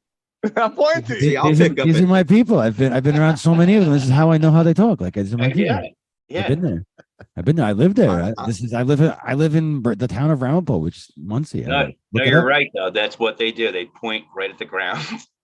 I wouldn't let that guy in my car. I don't think. Talking I like mean, that. I don't. Well, all right. They get So all right, picked I up won't quickly. lie. They get I picked won't up real lie. quickly. I won't lie. There was a point when I tried to give them rides, but they don't want rides from me.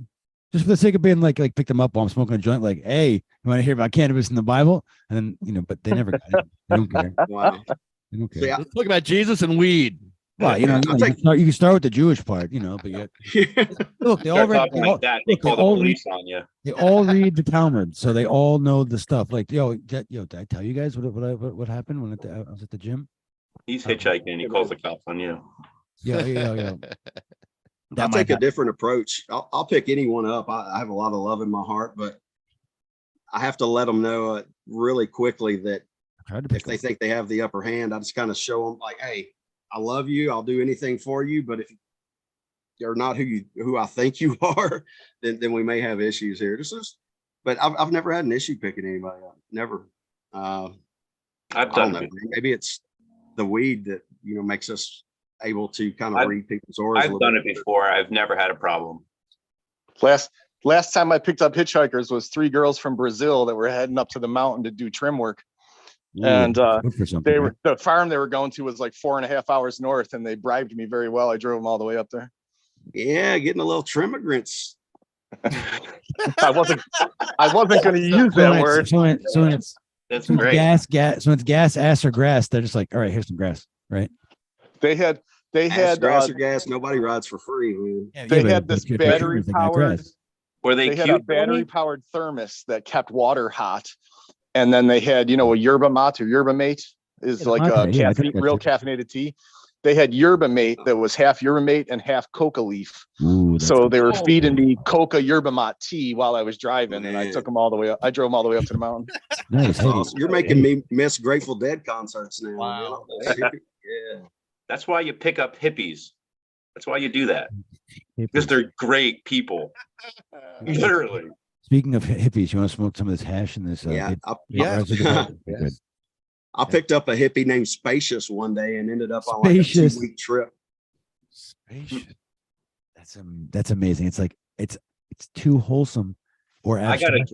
I got to drive home from a guy who was dressed as Jesus. Oh yeah, Whatever, yeah. I like that story. Was that lefty or was it Was someone that a else? religious journey? No, it was, I was doing the Halloween run. It was the third, I'd won 4 first place wins doing the Bon Holio thing. It was the third party I'd went to. And I didn't know I was going to go to a 4th one. So at that point, it was the last of like a 3-party run that I was on.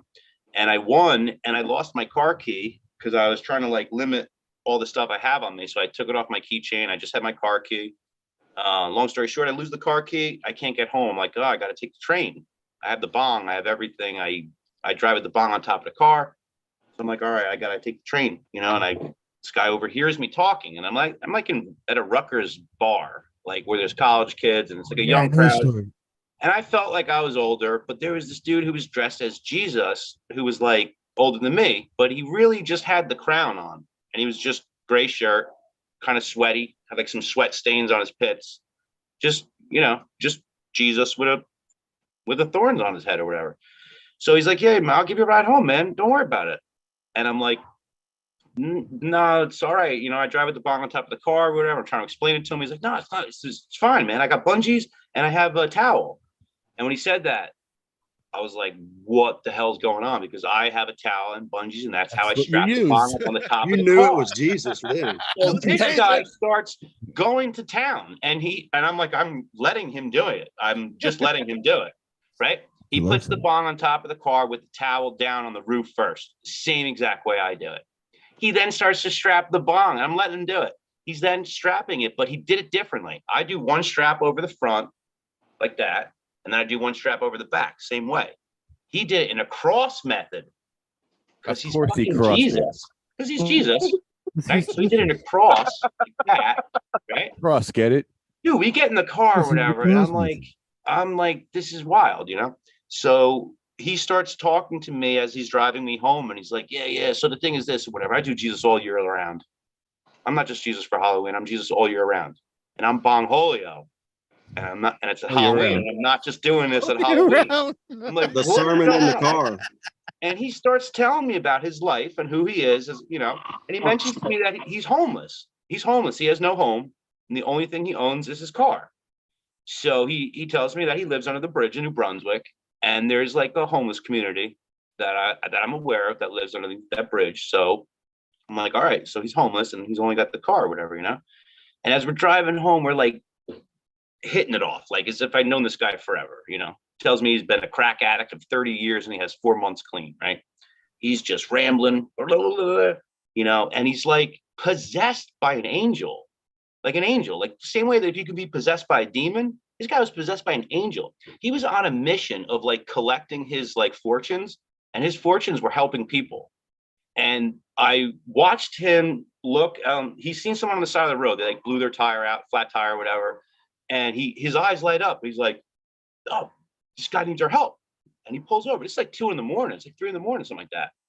And it just like kind of started to drizzle. And we're standing on the side of the road and he's talking to this guy and he's like, you know, you need help or whatever, you know, what do you need? Like, what do you need? Tell me what you need. And the guy's like, no, I'm good. I got AAA's coming or whatever. He's like, I could use a cigarette.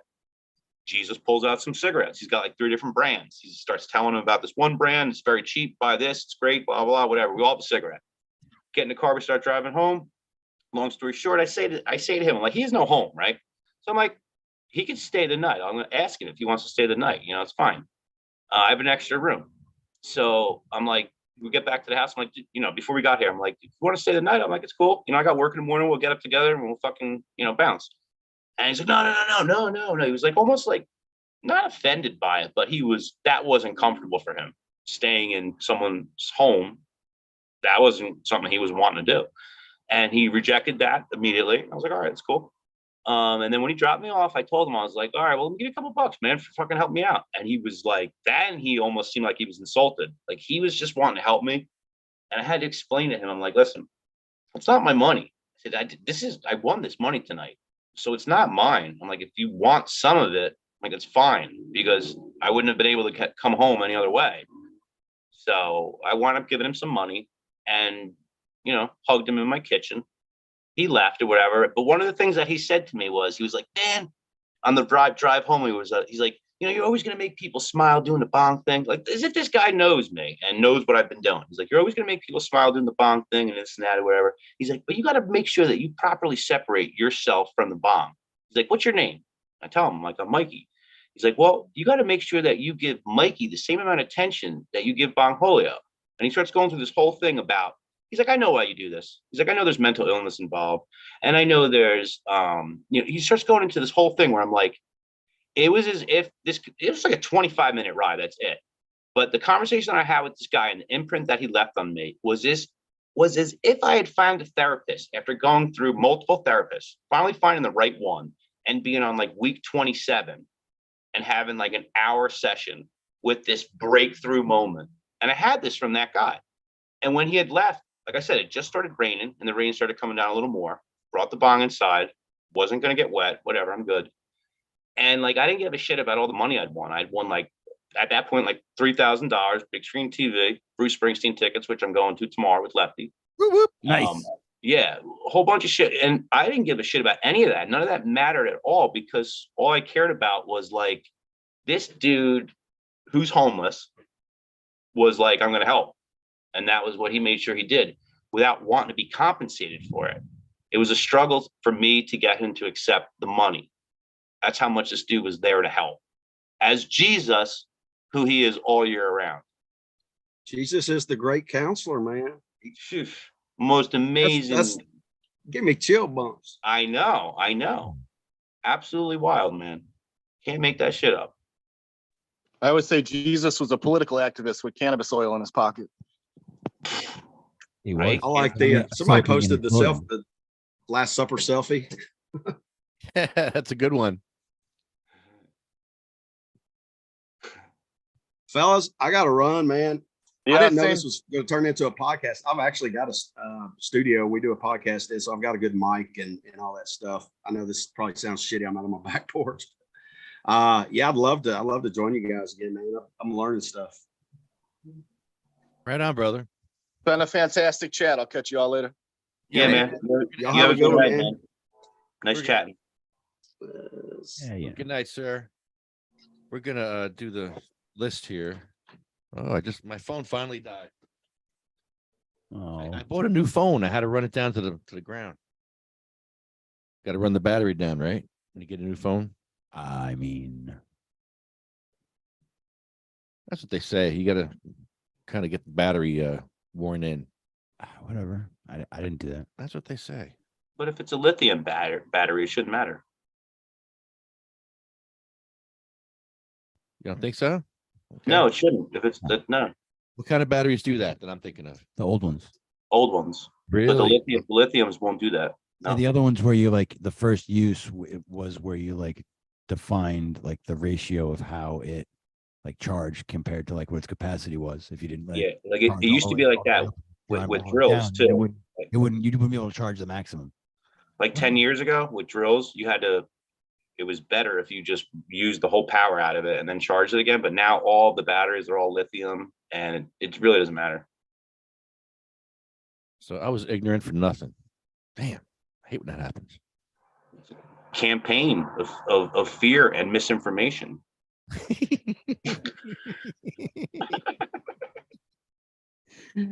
Dude, I'm excited about Bruce tomorrow, man. I know, dude, we're going to party. What time is the show? It's 7:30. I'm getting off work early because I'm not trying to play that hustle bustle bullshit. So I want to be like home by like 2:00 or whatever. So it's Prudential Center. I have to roll a blunt for outside the Prudential Center.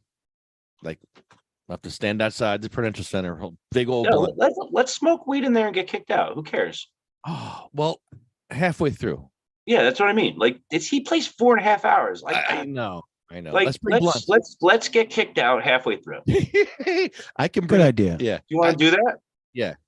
All right, cool. I can bring anything in that wheelchair. Anything. Oh, that's a good plan. Right? You could literally bring a dab rig in there. I could bring a dab rig Maybe you should. and a torch. Maybe we should. If we're gonna get kicked out, maybe we should. Maybe we should dab and get kicked out. Right? Well, my peak. I can bring my peak. This is not legal advice. Well, just like, what are we doing wrong? Like, that'll be our position, you know. Back in the day, they smoked cigarettes and cigars in there. So whatever. He plays very long. We're gonna need to be medicated. That's crazy. That's true. And I'm glad we're not front row center. Yeah.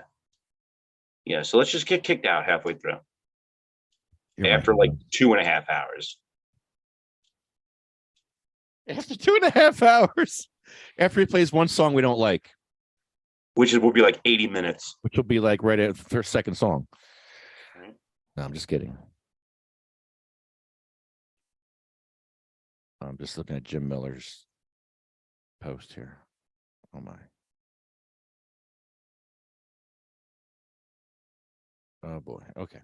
So my all right, it's back on. Where what was I? I want to thank UFCW. Thank you, Hugh. I sat next to Hugh today. He's fun. And Leo squeezed me so hard. He's I'm gonna pop my head like a grape. He hurt you? Leo, take it easy, bro. Bear hug you. Bear hugs me and gives me a sloppy kiss. That's love. That is. I know. I love Leo. He almost killed me though. Killed you with love. Killed me with love. Back up. What are you With love. What are you complaining about this What a or something? way to Come on. go. What are you complaining? What a way to go. That's the way to go. Look, I'm not a lawyer, but I am a philosopher, and I can tell you that And is love- not bad. That is And not love bad. kills. I mean, just Love Love hurt. hurts and Yeah. it kills. I didn't expect it so soon. that's my philosophy. Have love. There you go. Yeah. Love will do that to you too. You don't expect it, and then it happens really quickly, and then you're fucked. I love seeing Leo. Here we go. Oh, Sativa. Okay, so UFCW. Thank you, Hugh. A lot of these places, when they were to ask about the licenses, Krista Nash would say, "How are you progressing with your labor peace agreement?" And the dispensary would be like, "Oh yeah, we're working on it, working." And she's like, "Well, you need to do this in 200 days, or else blah blah blah blah." And they're like, "Yeah, we're getting there." And then Curaleaf, they call Curaleaf, and crickets. Nobody came for Curaleaf. Nobody was there. It's crazy. It was nuts. And I'm sitting next to Hugh. I'm like, "What's happening right now?" That's crazy. I just couldn't believe that happened. Wow.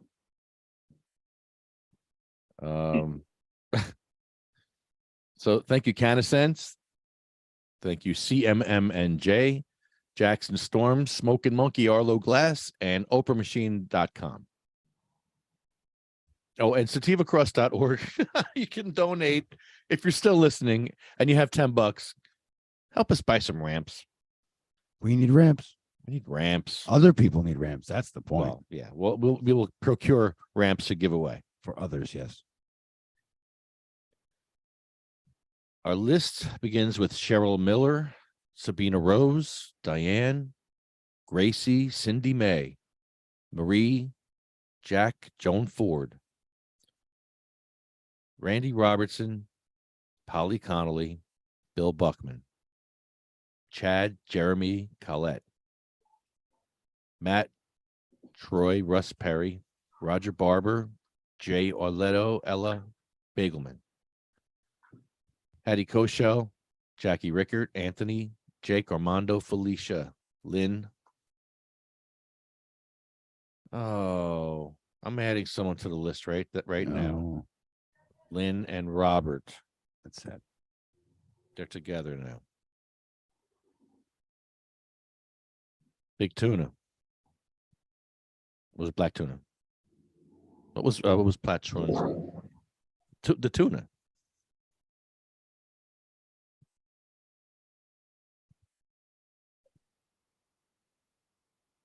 So I'm going to add Robert right now. So it's Lynn and Robert Platshorn together. Oh, that's hurtful. That's you know who I'm talking about, Mikey? The tuna? No, and I'm wasn't trying to lay more emotion on it, but that sucks. Yeah, he was an activist. He was a pot dealer or importer from Florida. He imported like the most pot in Florida ever. And he did jail time for it, I believe. Oh yes, Big Tuna. Big tuna. Yeah, I did see him. I think I followed him on social media at one point. Yeah. He was like he wrote a book, and he was like he'd gotten in trouble and then like got out of jail and like Yeah. That's him. So his wife died 2 years ago. She's halfway through the list here. So that was like 2 years ago. His wife died, and then he just passed away. That's sad. Dan, Marine vet Sean McKay, Joyce, Lori McBride, Frank, Brian Kuprian, Flo, Carl, Thorne Peters, Frank, Lorraine, Terry Harris, Charlotte Figgy, Cher McCullough, Jaybird Brennan, Michael Dillon, Marley Sheen.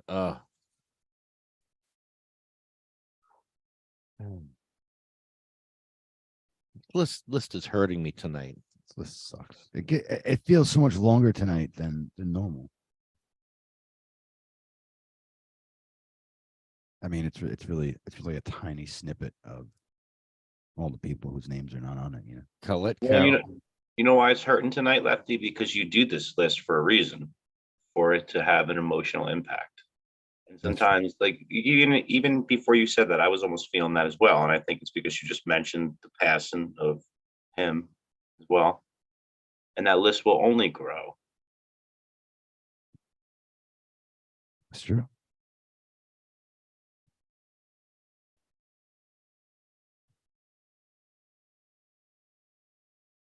Colette Carroll,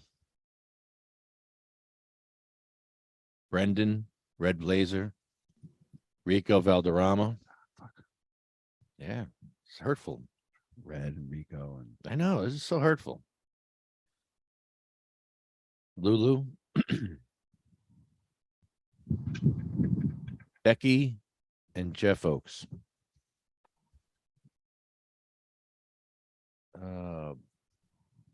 Thanks, Mikey. Thanks, Adam. Thanks everyone else who was watching. Oh, and there's a chat here. I'm sorry I didn't check the chat too much, but Seth the Marine around there. And after transport. Oh, wait. Oh, okay. Never mind.